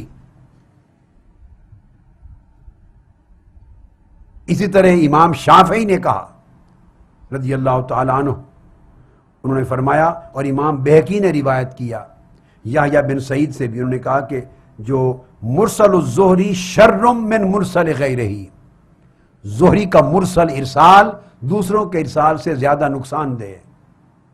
تو دو چیزوں پر محدثین نے پہلے گرفت کر دی ہے، ادراجات زہری اور ارسالات زہری، مدرجات زہری اور مرسلات زہری، یہ مدرجات میں سے ہے۔ زہری کا ادراج ہے جس پر وہ بیان کر چکے ہیں کہ زہری سے ان کے اقران کہتے تھے کہ یہ فصل کیا کرو مغالطہ لگے گا، تو یہ حدیث اور روایت اس قسم میں آتی ہے جس میں ادراج کیا ہے اور لوگوں کو مغالطہ لگ گیا۔ اب اسی چیز کو آگے دیکھیے، عمر بن شبہ روایت کرتے ہیں حضرت فاطمہ الزہرا رضی اللہ تعالیٰ عنہ کا سیدنا صدیق اکبر رضی اللہ تعالیٰ عنہ کی طرف جانا اور بات کرنا معمر کے طریق سے، اور معمر زہری کے طریق سے روایت کرتے ہیں، اور اس میں وہ بیان کرتے ہیں امام عمر بن شبہ، وہ بیان کرتے ہیں، اب یہ بھی زہری کے طریق سے بیان کیا اس کی وضاحت، مگر اس مقام پر نہیں آئی، یہ دوسرے مقام پر انہوں نے لے لی ہے۔ حوالہ سن لیجئے تاریخ المدینہ امام عمر بن شبہ کی. اب وہ بیان کرتے ہیں کہ وہ جو کلمہ انہوں نے بولا کہ فلم تکلم ہو فی ذالک، وہ کہتے ہیں ان سے کلام نہیں کیا وفات تک. انہوں نے کہا کہ امام زہری نے یہ نہیں کہا تھا، جو روایت ان کو پہنچی. وہ کہتے ہیں امام زہری نے کہا، وہی مامر ہیں، فلم تکلم ہو فی ذالک المال حتی ماتت، کہ حضرت فاطمہ الزہرا صدیق اکبر سے اتنا مطمئن اور راضی ہو کر آئیں کہ وفات تک پھر مال فدق کے بارے میں بات نہیں کی، دوبارہ اس موضوع کو نہیں چھیڑا. اب یہاں اس کی وضاحت بھی آ گئی ہے. اب یہ راوی عمر بن شبہ جنہوں نے بتا دیا ان طریق زہری ان معمر ان زہری، کہ انہوں نے یہ واضح بیان کیا کہ فلم تکلمہ فی ذالک المال لم تکلمہ اے فی فدقن حتی ماتت، اتنا مطمئن ہو کے راضی ہو کے واپس آئیں کہ فدق اور اس مال کے بارے میں وصال تک دوبارہ ذکر نہیں کیا، کلام نہیں کیا. وہ جو کلام کرنا چھوڑ دیا اس کا مطلب یہ تھا کہ دوبارہ اس موضوع پر کلام نہیں کیا، مطمئن ہو گئی تھی، پریشانی نہیں رہی آپ کے ذہن مبارک میں. یہ تاریخ مدینہ کا حوالہ میں نے دے دیا چونکہ زہری پر مدار ہے. اب اسی زہری کی روایت اس لفظ کے ساتھ آ گئی ہے، خود امام زہری نے وضاحت کر دی ہے. وہاں وضاحت وہ کر دی تھی، یہاں وضاحت یہ کر دی ہے کہ وہ جو کلام نہیں کیا، وہ جو میں نے لفظ بولا تھا کہ کلام نہیں کیا، وہ فرماتے ہیں کہ اس کا معنی جو لفظ بولا میں نے کلام نہیں کیا، اس کا مطلب تھا فلم تکلمہ فی ذالک المال حتی ماتت، اس مال فدق کے بارے میں کلام نہیں کیا. تو پہلے ادراج ہوا، وہ اجمالاً وضاحت تشریح کی جس سے مغالطہ اور فتنہ بن گیا. اب خود امام زہری یہ کہنے والے اپنے جملے کی خود شرح کر رہے ہیں کہ کلام نہ کرنے کا مطلب اپنے مال فدق پر دوبارہ کلام نہیں کیا. اسی طرح وہ حوالہ جو میں نے، یہ اب تائید ہو گئی نا ساری، جو میں آپ کو درجنوں کتابیں اہل سنت کی، ائمہ حدیث کی، اہل تشیع کی کتب حدیث کی، اور شروح نہج البلاغہ کی، تمام شروح نہج البلاغہ سے وہ دے چکا ہوں، جس کو امام بہقی نے بھی، اور وہ بھی ان طریق شعبی روایت ہوا. امام شعبی اقران ہیں راوی، تو انہوں نے کہا وہ اس کے ساتھ تائید ہو گئی کہ سیدنا صدیق اکبر رضی اللہ تعالیٰ عنہ جب گئے اپنے اطمینان قلب کے لیے، ثم ترداها حتی رضیت، اور یہ جملہ واللہ ما ترکت الدار، میں نے آپ کو ناراض کس لیے کرنا تھا، ہم نے آپ کے حق میں حق تلف کیوں کرنا تھا، ہم نے خدا نہ خواستہ کیوں غصب کرنا تھا، اس رب کی عزت کی قسم جس کے قبضہ قدرت میں جان ہے، ہم نے تو مال دولت گھر بار اولاد اعزاء اقارب سب کو چھوڑا اللہ کی رضا کے لیے، رسول کی رضا کے لیے، اور اے اہل بیت آپ کی رضا کے لیے. تو ہم نے تو اتنے بڑے قدم آپ کی رضا کے لیے اٹھائے، ہم آپ کو ناراض کیوں کر سکتے ہیں. یہ سن کر پھر پوچھا اب بتائیے آپ راضی ہیں کہ نہیں، انہوں نے کہا میں راضی ہو گئی، اور عرض کی اللہم اشہد، میرے اللہ تو گواہ ہو جا میں راضی ہوں. اب یہی چیز جو میں نے کوٹ کی ہے تمام حوالہ جات سے، اس کو امام ابن سعد نے بھی روایت کیا ہے. اب مورخین کی بات بھی لے لیں، وہ محدثین کی ائمہ حدیث کی روایتیں تھیں، اور مختلف علماء اکابر اہل تشیع کی روایتیں تھیں. مورخین بھی لیتے ہیں، مورخ نیوٹرل آدمی ہوتا ہے، تو تاریخ کے طریق سے بھی یہ چیزیں آئی ہیں. طبقات ابن سعد میں آپ اٹھا لیجئے صفحہ، طبقات ابن سعد جلد 8 صفحہ 27، اس کے اندر حضرت فاطمہ الزہرا کے ترجمہ میں طبقات ابن سعد فرماتے ہیں. اور دوسرا حوالہ یہ چیز جو امام ابن سعد نے طبقات میں کوٹ کی، اسی کو محب طبری نے الریاض النادرہ میں کوٹ کی. وہ فرماتے ہیں کہ ذکر ان فاطمہ لم تمت الا راضیۃ عن ابی بکر رضی اللہ تعالی عنہ. انہوں نے کہا فاطمہ الزہرا کی خدا کی قسم وفات نہیں ہوئی مگر اس حال میں کہ وہ ابو بکر صدیق سے راضی تھی. کوئی یہ کہے کہ ناراض گئی وہ جھوٹ بولتا ہے، تہمت لگاتا ہے. اب یہ مورخین امام تاریخ کی رائے ہے. اسی کو علامہ عینی نے عمدۃ القاری میں کہا کہ یہ قوی اور جید قول اور سند ہے اور ثابت ہے. علامہ عینی کی عمدۃ القاری جلد 15 صفحہ 20 کو اٹھا لیجئے، شرح بخاری میں. اور یہ بات کہ سیدہ فاطمہ زہرا راضی گئیں سیدنا صدیق اکبر سے، وہ کہتے ہیں وَالظَّاهِرُ أَنَّ الشَّعْبِيُّ سَمِعَهُ مِنْ عَلِيٍّ وَمِمَّنْ سَمِعَهُ مِنْ عَلِيٍّ، امام شعبی نے یہ بات یا تو براہ راست علی شیر خدا کے سے سنی ہے، یا سیدنا علی شیر خدا نے کسی کو روایت کیا جو سکہ طریق سے امام شعبی کو پہنچی ہے۔ کہتے ہیں اس لیے اس کا طریق جید ہے کہ سیدہ فاطمہ زہرا کا راضی جانا حضرت ابوبکر صدیق سے دنیا سے، یہ مولا علی شیر خدا کی روایت ہے جو ان طریق شعبی ہمیں پہنچی۔ اسی طرح ریاض الندرہ میں محب طبری روایت کرتے ہیں آگے، اور ابن سمان نے بھی اس کو روایت کیا، الموافقہ نے، اور امام اوزائی نے اس کو روایت کیا، امام اوزائی کے طریق سے بھی۔ ایک زمانہ ادھر وہ زہری ہیں، ادھر شعبی ہیں، اوزائی ہیں۔ وہ بیان کرتے ہیں امام اوزائی کہ مجھے یہ روایت پہنچی ہے بطریق جید کہ جب فاطمہ زہرا رضی اللہ تعالیٰ عنہ کے بارے میں جو شکل تھا، طبیعت پہ خفیہ ناراضگی تھی، فرماتے ہیں فداخل علیہ، سیدنا صدیق اکبر رضی اللہ تعالیٰ عنہ آپ کے پاس گئے، آپ کی خدمت میں حاضر ہوئے، اور فداخل علیہ فرماتے ہیں کہ ان پر حضرت علی شیر خدا ان کے پاس آئے، پوچھا سارا واقعہ، اور پوچھا کہ وہ راضی ہو کے پوچھتے ہیں کہ قسم کھاتے ہیں کہ کیا آپ مجھ پہ راضی ہیں؟ ابو بکر صدیق پوچھتے ہیں، فرادیت، انہوں نے قسم کے جواب میں کہا راضی تھی۔ اس کو محب طبری نے روایت کیا ہے ریاض الندرہ میں۔ اب اس کو اور حوالہ دیکھیے، فإن ابا بکر قال لفاطمہ رضی اللہ تعالی عنہ، سیدنا صدیق اکبر نے حضرت فاطمہ زہرا سے کہا یا بنت رسول اللہ، اے تاجدار کائنات کی شہزادی، پوچھا انت علیہ ساخطۃ، پوچھا کیا آپ مجھ سے ناراض ہیں؟ اب دیکھیے کتنی پریشانی لائق تھی انہیں صرف اس خیال سے کہ کہیں سیدہ کائنات ناراض نہ ہو۔ ارے آپ کو کیا محبت ہے سیدہ کائنات سے جو ابو بکر، عمر، عثمان اور علی حضور کے صحابہ کو تھی؟ آپ نے تو باتیں بنا کے ایک دنگے فساد کریٹ کر دیے۔ جنہوں نے براہ راست ان کی شان حضور علیہ السلام کی زبان پاک سے سنی تھی، انہیں قدر و منزلت تھی یا آپ کو ہوگی؟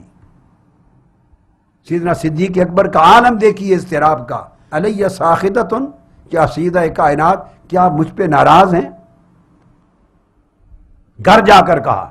اب جواب سنیے، اور پھر سیدنا صدیق اکبر نے پوچھا فَإِن كَانَ عِندَكَ من رسول اللہ صلی اللہ علیہ وسلم فی ذالک عہد فانت الصادقۃ المصدقۃ المأمونہ علی ما قلت، آپ مجھے بتا دیجئے اگر رسول پاک صلی اللہ علیہ وسلم نے آپ سے کوئی وعدہ کیا تھا اور صدق آپ کو دے دیا تھا، آپ مجھے زبان سے بتا دیجئے آپ سچی ہیں، تصدیق کرنے والی، تصدیق شدہ ہیں، امانت والی ہیں، صادقہ ہیں، مصدقہ ہیں، مامونہ ہیں۔ اگر آپ کو رسول پاک نے دے دیا تھا آپ خود گواہی دے دیں، آپ کے سپرد کر دوں گا، قدموں پہ دے دوں گا۔ یہ سیدنا صدیق اکبر نے کہا۔ یہ باتیں ہوتی رہیں مگر صاف ظاہر ہے سیدہ کائنات کا اس کے اوپر جواب پازیٹیو نہیں ہے۔ وہ ان کا حضرت عائشہ صدیقہ کے اجتہاد کی طرح، وہ جو دیدار الہی کے باب میں تھا، یہ ان کا خیال تھا تقسیم کے نظام کو دیکھ کر کہ شاید وہ آقا یہ ہمارے لیے کر دیا، جواب نہیں آیا۔ قال فما قام ابو بکر حتی رادیت و رادیہ، سیدنا صدیق اکبر سیدہ کائنات کی چارپائی کے قریب گھر سے اٹھے نہیں اس وقت تک جب انہوں نے فرمان نہیں دیا ابو بکر صدیق میں راضی ہوں۔ وہ راضی ہو گئی، انہوں نے رضا کا اعلان کیا، آپ بھی راضی ہو گئے، تب آپ باہر آئے۔ ذاکرہ العینی نے، امام عینی نے ذکر کیا عمدۃ القاری باب فرض الخمس۔ اس کے بعد حافظ ابن کثیر کو دیکھا میں نے، وہ لے آیا ہوں البدایہ والنہایہ، حافظ ابن کثیر کی معروف کتاب البدایہ والنہایہ، ان کی جلد 5 صفحہ 299، جلد 5 صفحہ 299، انہوں نے تمام روایات کو جمع کر کے تطبیق کی ہے، اور تطبیق کر کے اینڈ لب لباب یہ نکالا ہے۔ وہ کہتے ہیں کہ ہم تک یہ روایتیں پہنچی ہیں سکہ متصل محققہ اور ثابتہ کہ ان ابی بکر رضی اللہ تعالیٰ عنہ انہو تردہ فاطمہ، کہ انہوں نے سیدہ فاطمہ زہرا کو راضی کیا اور ان کا وصال نہیں ہوا حتی رضیت، جب تک وہ راضی نہیں ہو گئی تھی۔ وہ حالت رضا میں دنیا سے رخصت ہوئی، اور پھر اس کے بعد حافظ ابن کثیر نے امام ابن سعد کی روایتوں کو بھی لیا تائید میں، امام بہقی کی روایتوں کو بھی لیا تائید میں۔ اب یہاں ایک بات ضمناً کہہ دوں، ایک نقطہ اور نہ رہ جائے، وہ جو ایک بعض روایتوں میں شیعہ حضرات نے اپنی کتابوں میں درج کر دیا، ہمارے ہاں نہیں ہے، کہ ان کا دعویٰ کہ آقا علیہ السلام نے ان کو ہبہ کر دیا تھا، یہ ان کا ایک دعویٰ ہے۔ اس بحث میں اہل سنت کی کتب حدیث میں تو ہے نہیں، میں نے ساری حدیث آپ کو پڑھ کے سنا دی، مگر جو انہوں نے اپنی کتابوں میں لکھا کہ ہبہ کر دیا تھا، اس کے جو راوی وہ بیان کرتے ہیں وہ ایک محمد بن عبداللہ بن زبیر ہے، محمد بن عبداللہ، پھر اگلے راوی فضیل بن مرزوق ہیں، تیسرے راوی النمیری بن حسان ہیں۔ یہ روایت اور سند ہے جس سے وہ ہبہ کا واقعہ بیان کرتے ہیں کہ حضرت فاطمۃ الزہرا کا کہنا کہ مجھے ہبہ کر دیا تھا، راوی یہ ہیں۔ یہ تینوں راوی جو ہیں اس لحاظ سے یہ روایت مسلسل بالتشیع ہے، یہ سارے شیعہ راوی ہیں۔ اب شیعہ راویوں کے ڈھکوسلے ہم کیوں مان لیں، امت کیوں مان لے؟ کیونکہ ان کا تو مدار سارا اسی ایک من گھڑت مکذوبہ پر تھا، تو انہوں نے تو گھڑ کے یہ باتیں کی ہیں۔ انہی غالی تشیع کرنے والے راویوں نے تو فساد ڈالا ہے امت میں اور نسلوں کو گمراہ کیا ہے۔ اس میں یہ بہت بڑا ضعف ہے، کیونکہ مسلسل بالشیعہ ہیں۔ محمد بن عبداللہ، ان کے بارے میں اجلی کہتے ہیں یہ کوفی اور شیعہ تھے۔ امام ابن عسقلانی نے التہذیب میں لکھا کوفی شیعہ تھے۔ فضیل بن مرزوق نے کہا ان کے بعد، اب دوسرے راوی ہیں فضیل بن مرزوق، امام یحییٰ بن معین نے ان کے لیے کہا انہ شدید التشیع، غالی شدید شیعہ تھے، یہ دوسرا راوی ہے۔ الاجلی، امام اجلی نے کہا کان فیہ تشیع، ان کے اندر تشیع تھا، تہذیب میں آیا، اور ان کو رجال امامیہ شیعیہ میں شمار کیا گیا ہے۔ المامکانی شیعہ عالم ہیں جو جر و تعدیل اور اسماء و رجال کے ماہر ہیں۔ المامکانی وہ اپنے رجال میں لکھتے ہیں کہ یہ مجہول الحال ہیں، شیعہ تھے اور بقایا ان کے حال کا پتہ ہی نہیں کیسے تھے۔ اور نمیری بن حسان تیسرے راوی ہیں، ان کے بارے میں کہتے ہیں کہ کسی جگہ وہ مامکانی بیان کرتے ہیں مجہول الحال ہیں، فلم اجد احدن بہذا الاسم فی کتب رجال لا فی کتب اہل السنہ ولا فی کتب شیعہ۔ وہ کہتے ہیں مجھے تو اس نام کا بندہ ہی کوئی نہیں ملا، نہ سنی کتابوں میں نہ شیعہ کتابوں میں، اتنا مجہول الحال ہے، اس کے احوال ہی نہیں ملے۔ اب یہ تینوں مسلسل بے شیعہ، ایک مجہول الحال وہ بھی شیعہ، دوسرے بھی شیعہ۔ اب مسلسل بے شیعہ سند کے ساتھ ہم ہبہ کی من گھڑت روایت کیوں مان لیں؟ اہل سنت کی کسی کتاب نے نقل نہیں کیا، ان کا ڈھکوسلہ ہے، انہوں نے فتنہ فساد پیدا کرنے کے لیے ڈال دیا۔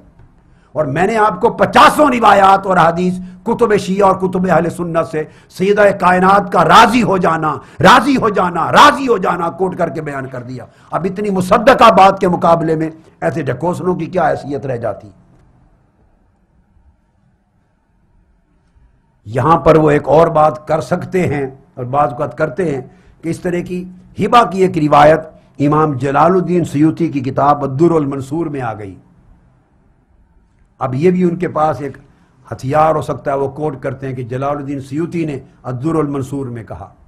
اب میں نے الدر المنصور کھولی، اس میں کوئی سند موجود نہیں تھی۔ ہم الدر المنصور کو جانتے اچھی طرح، اس میں ہر قسم کی روایات آ جاتی، جرا نہیں کرتے امام جلال الدین سیوطی۔ اگر سند بیان کر دیں تو پتہ چل جاتا ہے کہ سند کی آدمی تنقیح کر لیتا ہے، جر و تعدیل کرتا ہے، نہیں تھی۔ پھر وہی روایت مجموع الزوائد میں دیکھی الہیثمی کی اور طبرانی میں، اس میں انہوں نے سند بیان کی تھی یہی روایت کی۔ جب سند تک پہنچے تو سن لیں، امام جلال الدین سیوطی کی الدر المنصور والی روایت کی حقیقت یہ ہے، اس کا اوپر پہلا راوی عطیہ العوفی ہے، اور تمام محدثین اسماء رجال اور ائمہ فن و جرح کے وہ کہتے ہو وہ ضعیف متروک، وہ اتنا ضعیف ہے کہ وہ متروک الحدیث ہے، اس کی حدیث قبول نہیں کی جاتی۔ ختم ہو گیا قصہ۔ مسند ابو یعلا میں اس کو دیکھا، 2 مقام پر ذکر آیا، اور وہ بیان کرتے ہیں کہ اسی روایت کے ساتھ عطیہ کے ساتھ ہے۔ اور عطیہ کی پوزیشن کیا ہے؟ وہ کہتے ہیں کہ یہ جو عطیہ العوفی ہے یہ حسین بن یزید الطحان ایک اس سند میں دوسری روایت دوسری سند میں ان کا نام آیا ہے، اور یہ جو حسین بن یزید الطحان ہیں یہ امام اسقلانی نے میزان الاعتدال میں لکھا ہوا لین الحدیث، یہ خود ضعیف ہے۔ سعید بن خسیم کا نام آیا، امام یحییٰ بن معین نے کہا ہوا شیعیون، یہ بھی شیعہ ہے۔ میں ہر سند جو اویلیبل ہے اس کی میں تنقیح کر رہا ہوں، وہ بھی شیعہ راوی ہے، اور قدری بھی ہے اور شیعہ بھی ہے۔ امام ازدی نے کہا یہ شخص کوفی ہے، منکر الحدیث، کوفہ کے رہنے والا منکر الحدیث ہے۔ امام ابن عدی نے کہا احادیثہ لیست بمحفوظہ، اس کی روایتیں محفوظ نہیں ہیں۔ امام اسقلانی نے التہذیب میں بھی اسی بات کو بیان کیا، اور علامہ مامکانی نے اپنی اسماء الرجال کی کتاب تنقیح المقال اس کے اندر لکھا کہ یہ شخص زیدی شیعہ تھا اور ضعیف تھا حدیث میں، یہ سن لیں۔ اب اسماء الرجال کی خود شیعہ کتاب علامہ مامکانی تنقیح المقال میں لکھتے ہیں کہ زیدی شیعہ تھا اور ضعیف تھا۔ پھر تیسرا راوی فضیل بن مرزوق ہے اس سند میں، پہلے تینوں راوی ایک سند ہبہ کے میں بیان کر چکا، اب دوسری روایت اس کی سند کے بھی تینوں راوی بتا دیے، یہ بھی مسلسل بے شیعہ ہیں اور بالضعفاء اور متروکین ہیں۔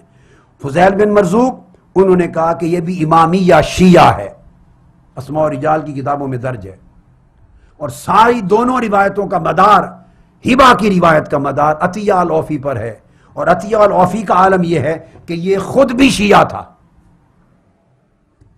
عطیہ العوفی یہ شیعہ تھے۔ علامہ مامکانی جو شیعہ محدث ہیں اسماء الرجال کے، وہ اپنی کتاب رجال میں تنقیح المقال جلد 2 صفحہ 253 میں وہ لکھتے ہیں کہ یہ اپنے ہمارے شیعہ رجال میں سے عطیہ العوفی، انہوں نے خود شمار کیا ہے شیعہ رجال ہے اور روات میں سے، اور یہ کرتے کیا تھے، اور یہ ہبہ کی روایت انہوں نے ابو سعید خدری کی طرف منسوب کر دی ہے کہ سیدنا ابو سعید خدری نے روایت کیا کہ وہ حضرت فاطمہ زہرا کی بات کہ وہ عطیہ کر دیا، ہبہ کر دیا تھا۔ اب اس کی جرح کی ہے، وہ جرح یہ ہے، مامکانی بیان کرتے ہیں کہ یہ وہ شخص عطیہ العوفی انہوں نے غلط منسوب کیا ابو سعید خدری کی طرف، ابو سعید خدری نہیں تھے۔ عطیہ العوفی کان یاخذ التفسیر عن الکلبی، یہ کلبی سے ان کی مجلسوں میں جا کے تفسیر سیکھتے تھے اور تفسیر کا کلام سما کرتے تھے، اور جو کلبی ہیں ان کی کنیت تھی ابو سعید۔ کلبی جن سے عطیہ العوفی سما کرتے تھے اس کی کنیت ابو سعید تھی، اور عطیہ العوفی کیا کرتا تھا کہ جس کو روایت کرتا وہ ابو سعید صرف کہہ دیتا۔ ابو سعید مشہور آدمی نہیں تھا، زیادہ تر لوگ ابو سعید کا نام سن کے سمجھتے ابو سعید خدری ہیں، تو یہ چپ کر جاتے، وضاحت نہیں کرتے تھے، اور وہ ابو سعید کنیت والے کلبی تھے تاکہ وہم ہو جائے لوگوں کو ابو سعید خدری کا۔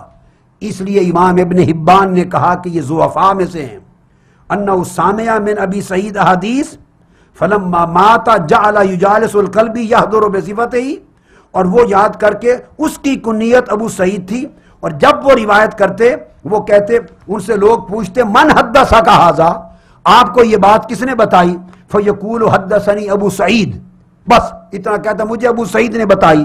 اور محدثین کہتے ہیں کہ وہ اس کے ذہن میں تو پتہ ہوتا تھا کہ کلبی ہے، مگر وضاحت نہیں کرتا تھا کلبی، سننے والے ابو سعید خدری سمجھ کے، اس وجہ سے کتابوں میں ابو سعید خدری کا نام آ گیا۔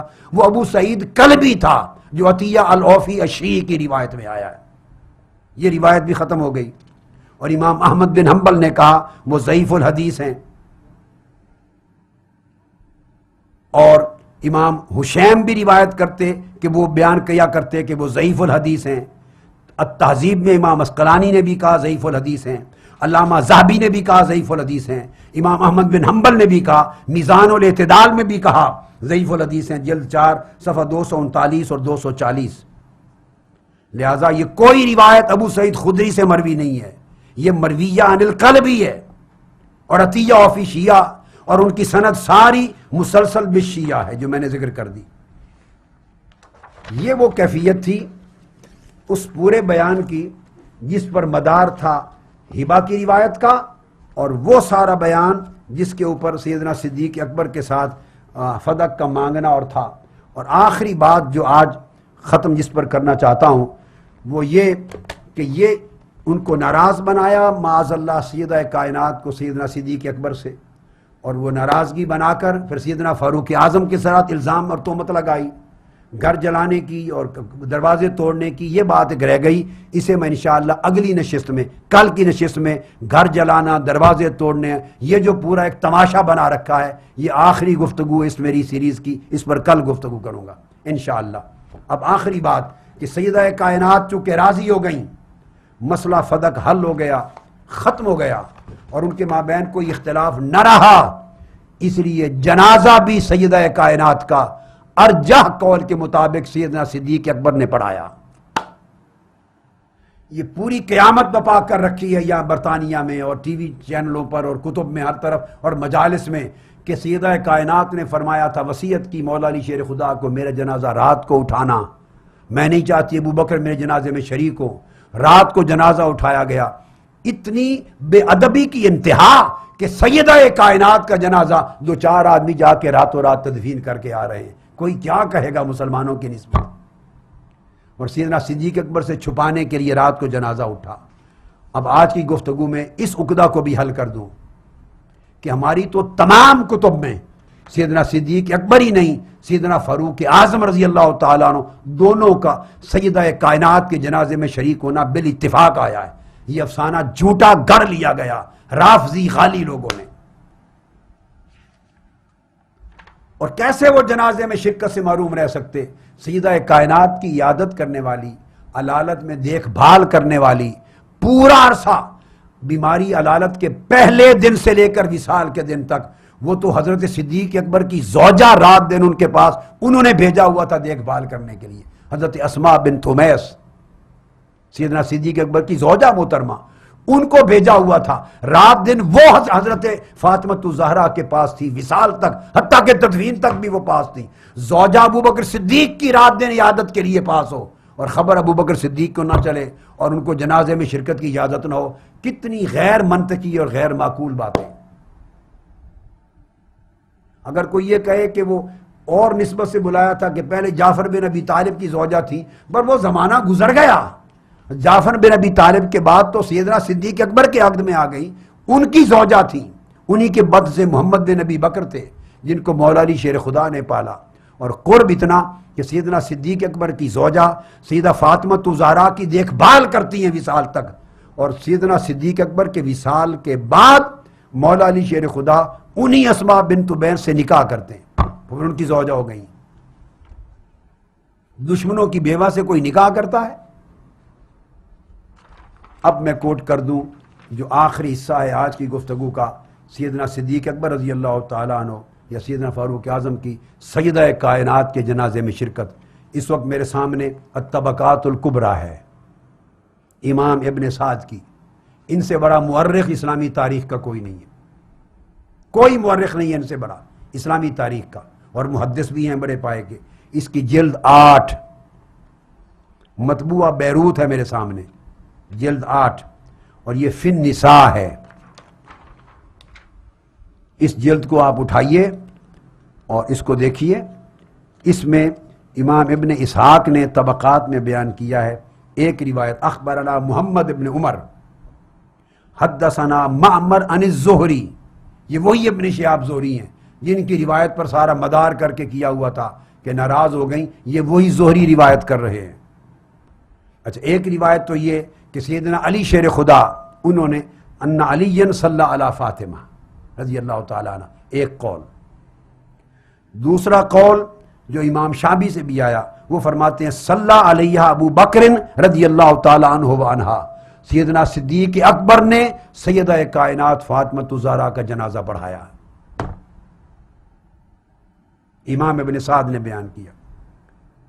تیسرا الگ روایت حضرت شبابہ بن سوار، وہ روایت کرتے ہیں عبدالعالی بن ابی المصابر سے، وہ حضرت حماد سے، وہ حضرت ابراہیم النخعی سے، قال صلی ابو بکر الصدیق علی فاطمہ بنت رسول اللہ صلی اللہ علیہ وسلم فکبر علیہا 4، وہ الگ تحقیق بیان کرتے ہیں کہ سیدنا صدیق اکبر نے سیدہ فاطمہ الزہرا کی نماز جنازہ پڑھائی، امامت کروائی اور 4 تکبیریں پڑھی آپ کے جنازے پر. وہ ثبوت کے طور پہ لا رہے ہیں کہ 4 تکبیریں ہوتی ہیں نماز جنازہ میں. یہ تھی طبقات ابن سعد.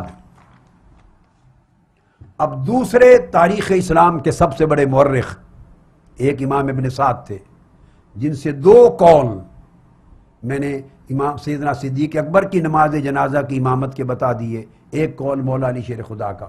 اب دوسرے سب سے بڑے تاریخ اسلام کے مورخ امام واقدی، تاریخ کے مورخ، حدیث کے باب میں نہیں تاریخ میں، وہ بیان کرتے ہیں اپنی کتاب یعنی تاریخ الواقدی میں. آگے ان کا بیان آتا ہے اور وہ بیان کرتے ہیں کہ جب سیدہ کائنات رضی اللہ تعالیٰ عنہ کا وصال ہوا، فحاضرھا ابو بکر و عثمان و عبد الرحمن بن عوف و زبیر بن عوام.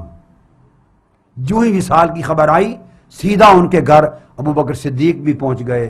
دوسری روایت ایک اور آگے آئے گی، عمر فاروق بھی پہنچ گئے، یا حضرت عثمان پہنچ گئے، عبد الرحمن بن عوف پہنچ گئے، حضرت زبیر بن العوام پہنچ گئے. سب جلیل القدر صحابہ سیدہ کائنات کے در دولت پہ پہنچ گئے. اور وہاں پہنچ کر جب جنازہ مبارک رکھا گیا، آگے سنیے، تو سیدنا علی شیر خدا نے کہا فقال علی بن ابی طالب تقدم یا ابا بکر.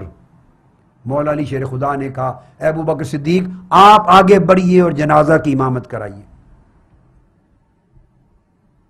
اس پر سیدنا صدیق اکبر نے فرمایا قال اتقدم وانت شاہد، آپ موجود ہیں، آپ کے شوہر ہیں، آپ کے ہوتے ہوئے میں آگے بڑھوں؟ آپ پڑھائیں.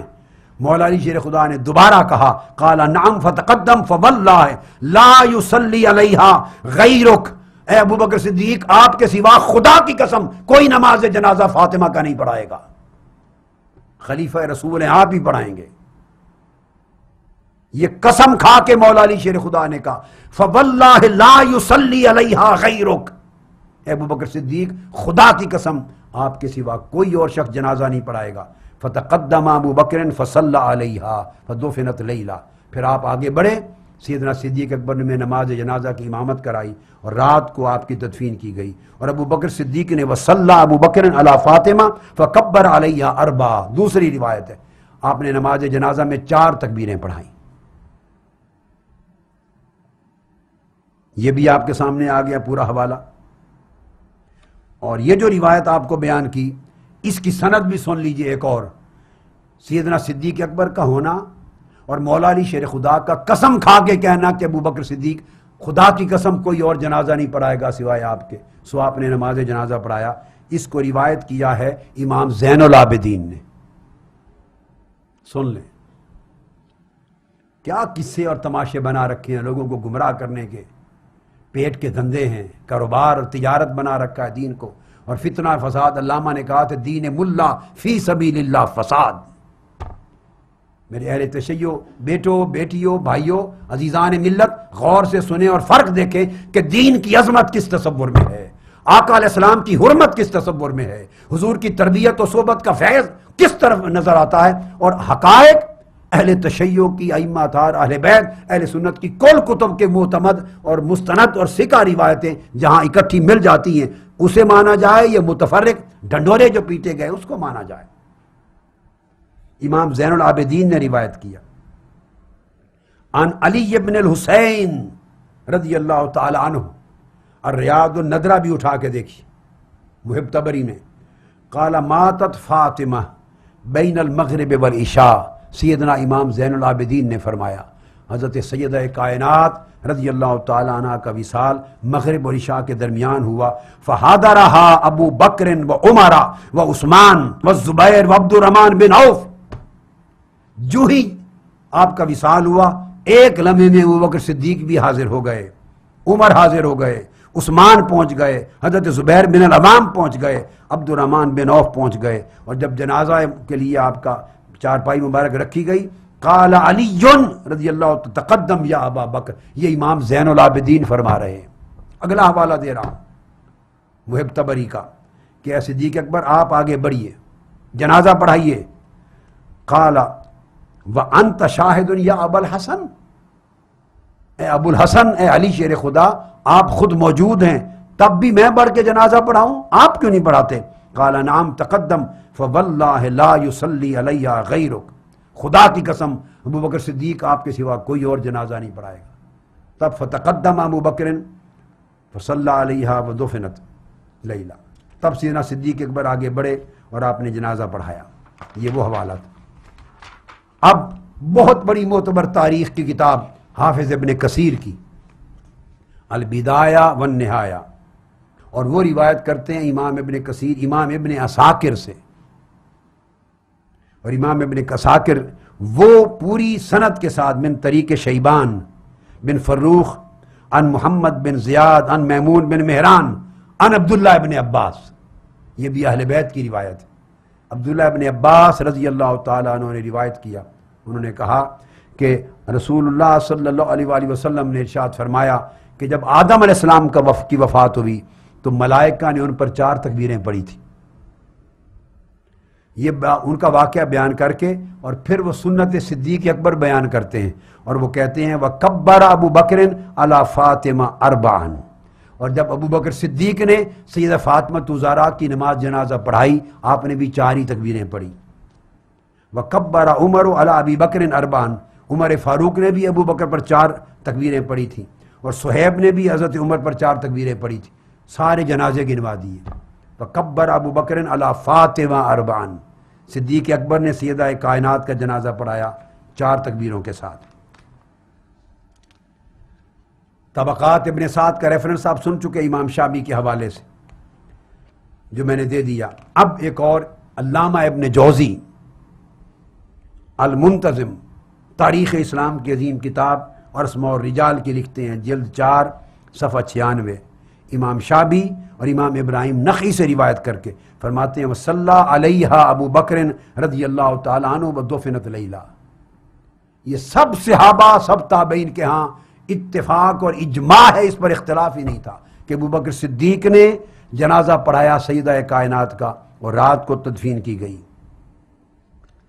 اور اسی طرح اگلی روایت بیان کرتے ہیں علامہ ابن جوزی تلقیح و فہوم اہل العصر اپنی کتاب جلد اول صفحہ 31 میں، اس میں بھی فرماتے ہیں کہ اس طرح 3 ماہ آقا علیہ السلام کے وصال کے 3 ماہ بعد آپ کی وفات ہوئی یا 6 ماہ بعد وفات ہوئی، اور آپ کی عمر مبارک اس وقت 29 برس تھی، 29 برس۔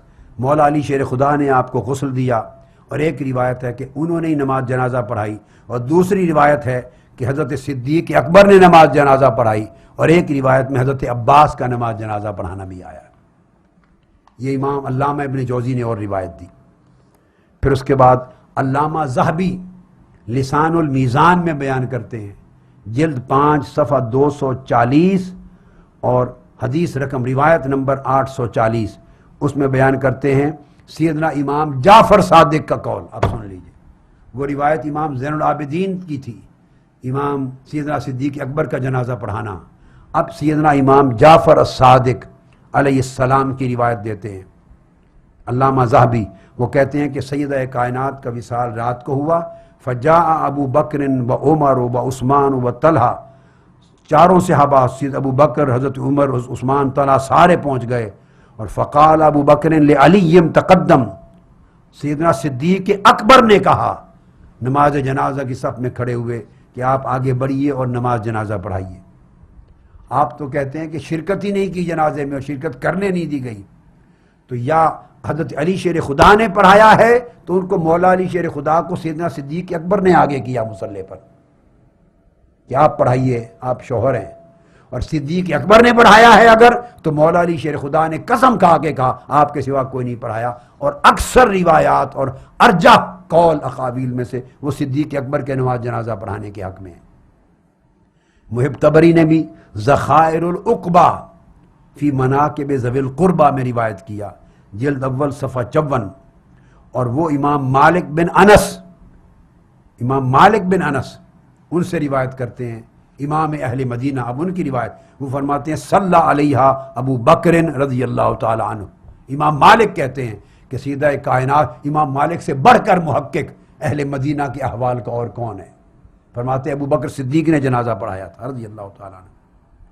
پھر ایک اور روایت بڑی عظیم محب طبری نے الریاض النظرہ فی مناقب العشرہ جلد 2 صفحہ 96، اس میں لائے ہیں امام مالک، اور روایت لائے ہیں امام جعفر الصادق سے۔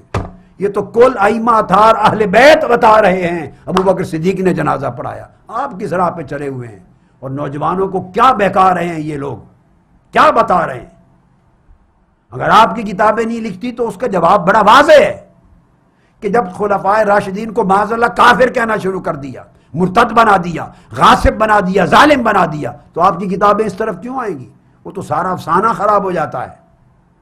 ذرا دوسروں سے بھی پوچھ لیا کریں، نیوٹرل محدثین سے، ائمہ سے، محققین سے، مورخین سے، اور ان کے طرق اور اسانید کے ساتھ ائمہ اہل بیت سے پوچھیں۔ سو امام مالک روایت کرتے ہیں ان جعفر ابن محمد، سیدنا امام جعفر سے، امام جعفر روایت کرتے ہیں ان ابی، یعنی ان امام محمد الباقر، امام محمد الباقر سے، وہ روایت کرتے ہیں ان جدی علی ابن الحسین، امام زین العابدین سے۔ یہ پوری سند ائمہ اہل بیت کی سند ہے، اور وہ فرماتے ہیں امام جعفر الصادق ان امام محمد الباقر ان علی ابن ان علی زین العابدین، ائمہ اطہار اہل بیت کی سند۔ کہتے ہیں کہ مغرب اور عشاء کے درمیان وصال ہوا، فحاضرھا ابو بکر و عمر و عثمان و زبیر و عبد الرحمن بن عوف، تمام خلفاء راشدین یکے بعد دیگر صحابہ کرام پہنچ گئے، ابو بکر، عمر، عثمان، حضرت زبیر، عبد الرحمن بن عوف سب پہنچ گئے۔ جب جنازے کے لیے آپ کی چارپائی مبارک رکھی گئی، حضرت علی نے کہا تقدم یا ابا بکر، آپ آگے بڑھیے اور آپ نماز جنازہ پڑھائیے۔ حضرت ابو بکر نے فرمایا آپ موجود ہیں تو آپ پڑھائیے۔ انہوں نے کہا نہیں، خدا کی قسم، فواللہ لا یصلی علیہا غیرک، ابو بکر صدیق خدا کی قسم آپ کے سوا کوئی جنازہ نہیں پڑھائے گا۔ چنانچہ آپ آگے بڑھے، فصلی علیہ ابو بکر، تو انہوں نے نماز جنازہ پڑھائی۔ ارے سیدنا صدیق اکبر کی نماز جنازہ پڑھانا اور مولا علی شیر خدا کا قسم کھا کے کہنا کہ آپ کے سوا کوئی نہیں پڑھائے گا، آپ خلیفۃ و رسول ہیں، یہ تو روایت ساری اہل بیت پاک کے اماموں کی روایت ہے، یہ تو دوسروں کی روایت ہی نہیں ہے۔ اسی طرح مقدسی، امام مقدسی روایت کرتے ہیں ذخیرۃ الحفاظ میں جلد 2 اور صفحہ 1172، روایت نمبر 2493، اس میں روایت میں بھی یہی ہے، اور اس میں یہ کہ سیدہ کائنات کا وصال ہوا مغرب اور عشاء کے درمیان، حضرت ابو بکر، حضرت عمر، حضرت عثمان، طلحہ، زبیر اور سعید سارے پہنچ گئے، جماعت کثیر، صحابہ کرام کی کثیر جماعت اسی لمحے پہنچ گئی۔ اور امام مالک روایت کرتے ہیں، اور امام مالک پھر روایت کرتے ہیں حضرت امام جعفر بن صادق سے، جو میں نے پوری روایت ائمہ اطہار اہل بیت کی دی، تو انہوں نے آگے بڑھ کر کہا کہ ابو بکر نے کہا، فقال ابو بکر لعلی رضی اللہ تعالیٰ عنہ، اے علی آپ نماز جنازہ پڑھائیں، مگر سیدنا علی شیر خدا نے کہا لا واللہ لا تقدمت وانت خلیفۃ رسول اللہ، خدا کی قسم میں آگے نہیں بڑھوں گا، میں آگے نہیں بڑھوں گا، وانت خلیفۃ رسول اللہ لا تقدم، خدا کی قسم میں آگے نہیں بڑھوں گا، آپ رسول اللہ کے خلیفہ ہیں، خلیفۃ رسول موجود ہو تو میں نماز جنازہ کی امامت کیسے کراؤں؟ قال فتقدم ابو بکر فصلی علیہا فکبر علیہ اربا ودفن لیلا، فدفن علیہ، وہ آگے بڑھے، خلیفہ رسول کو کہا آپ پڑھائیں گے، سیدنا صدیق اکبر نے نماز جنازہ پڑھائی، 4 تکبیریں پڑھی گئیں، پھر آپ کو مولا علی شیر خدا نے دفنہا لیلا، رات کو پھر آپ کی تدفین فرمائی۔ اور آخری ریفرنس، اب میں نے آپ کو 14 کے 15 تمام کتب کے حوالہ جات ائمہ حدیث کے، ائمہ اطہار اہل بیت کے، محدثین کے، مورخین کے دے دیے، یہ 15 کتابوں سے دے دیے کل، تو آپ 50 پہ چلے جائیں۔ ہمارے ہاں ائمہ اطہار اہل بیت کے ہاں بغیر اختلاف کے مولا علی شیر خدا کا کہنا، قسم کھا کر صدیق اکبر کا جنازہ پڑھانا ثابت ہے۔ کنز الامال حدیث کی معتبر کتاب، جلد 12 صفحہ 231، اس کے اندر روایت ہے، کنز الامال صفحہ 231 جلد 12۔ پھر ان جعفر ابن محمد، امام سیدنا امام جعفر صادق روایت کرتے ہیں، ان ابی ہے، اپنے والد سیدنا امام محمد الباقر سے، انہوں نے فرمایا قال ماتت فاطمہ بنت النبی، سیدہ کائنات فاطمہ زہرا کا وصال ہو گیا، فجاء ابو بکر و عمر، ابو بکر عمر رضی اللہ تعالیٰ عنہما فوراً پہنچ گئے، اور سیدنا علی شیر خدا، ابو بکر صدیق نے علی شیر خدا کو کہا تقدم یا علی، علی شیر خدا آپ آگے بڑھیے اور جنازہ پڑھائیے۔ مگر مولا علی شیر خدا نے کہا خدا کی قسم انت خلیفۃ اللہ لا تقدم وانت خلیفۃ اللہ، اللہ کی قسم میں آگے نہیں بڑھوں گا امامت جنازہ کے لیے، آپ اللہ کے خلیفہ ہیں، آپ پڑھائیے۔ فتقدم ابو بکر فصلی علیہا، تو سیدنا علی شیر خدا کے اصرار پر اور قسم کھانے پر سیدنا صدیق اکبر آگے بڑھے اور انہوں نے سیدہ کائنات کی نماز جنازہ پڑھائی۔ یہ تھا سیدہ کائنات کا سفر رخصت، خلفائے راشدین کے ساتھ راضی ہو کر، صدیق اکبر کے ساتھ راضی ہو کر، اور ان کی نماز جنازہ پڑھانے والے صدیق اکبر رضی اللہ تعالیٰ عنہ اور مولا علی شیر خدا قسم کھا کر انہیں مصلی امامت پر کھڑا کرنے والے، قسم کھا کر۔ اور یہ ساری داستان جنازہ امام جعفر صادق بتانے والے، امام محمد الباقر بتانے والے، سیدنا امام زین العابدین علیہ السلام بتانے والے۔ لہذا درست بات یہ ہے کہ ان میں اختلاف اجتہادی رائے پر چھوٹے یہ صحابہ کرام میں بھی ہوتے تھے، اہل بیت اطہار کے مابین۔ میں نے آپ کو آج حدیث اسی لیے سنائی، حضرت عباس اور حضرت علی کے درمیان بھی ہو گیا تھا، اسی مسئلہ فدق اور اموال بنو نذیر مال فے پر ہو گیا تھا۔ حضرت عباس حضرت علی کا وصیت لکھوانے کے موضوع پر بھی اختلاف ہو گیا تھا۔ حضرت عباس چاہتے تھے جا کے وصیت لکھوا لیں اہل بیت کے حق میں خلافت کی، مولا علی شیر خدا فرماتے تھے اللہ کی قسم نہیں جاؤں گا وصیت لکھوانے، اگر نہ کر دی تو قیامت تک اہل بیت کو نہیں ملے گی۔ اس پر بھی اختلاف تھا۔ صحیفہ جب لکھنے کے لیے کہا تھا کرتاس، حدیث کرتاس لاؤ، تب بھی ہر حدیث کی روایت بتا رہی ہے کہ اہل البیت میں تنازع ہو گیا تھا، اختلاف ہو گیا تھا، فاختصموا، اور ان کے درمیان جھگڑا ہو گیا تھا۔ تو مسائل پر اختلاف رائے، نزاع، یہ تو اہل بیت اطہار میں بھی ہوتا رہا ہے، صحابہ کرام میں ہوتا رہا ہے، اور میں پچھلی نشستوں میں آپ کو 300 سال کی مثالیں دی ہیں، ائمہ اطہار اہل بیت کے مابین ہوتا رہا ہے۔ سیدنا زید بن علی، امام زین العابدین، امام محمد بن حنفیہ اور امام زین العابدین چچا بھتیجے میں اختلاف رہے۔ سیدنا زید بن علی اور امام محمد باقر سگے بھائی، امام زین العابدین کے دونوں بیٹے، ان میں اختلاف ہوئے امامت کے مسئلے پر۔ حضرت نفس زکیہ، امام محمد الباقر اور امام جعفر الصادق میں اختلاف ہوئے۔ اور میں نے سیدنا امام حسن عسکری تک بھائیوں کے 5 بھائی اگر ایک امام کے ہیں، ان میں اختلاف ہوئے۔ میں نے ابتدائی نشستوں میں 7 گھنٹوں میں اس موضوع پر میں نے 3 صدیوں کو کور کیا تھا۔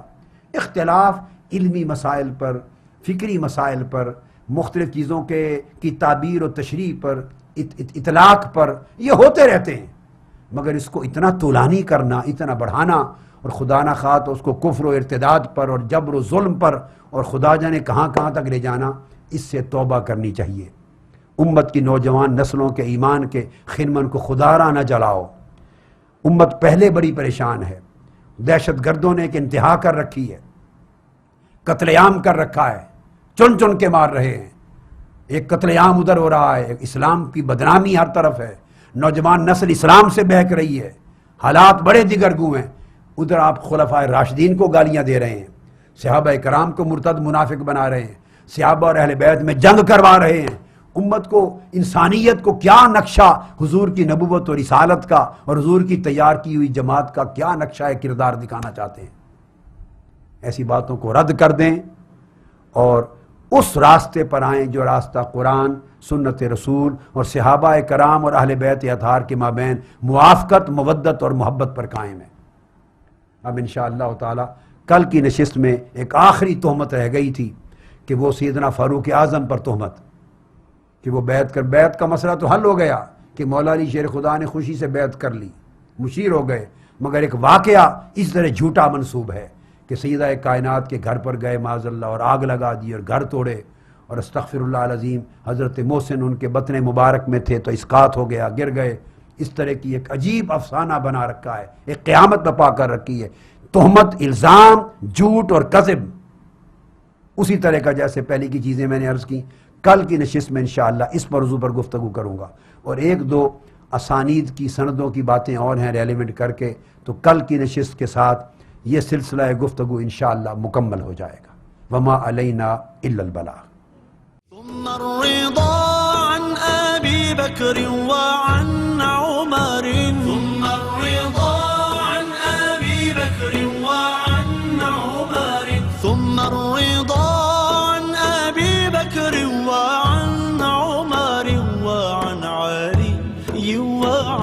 عثمان ذي الكرم. مولاي صل وسلم دائما أبدا على حبيبك خير الخلق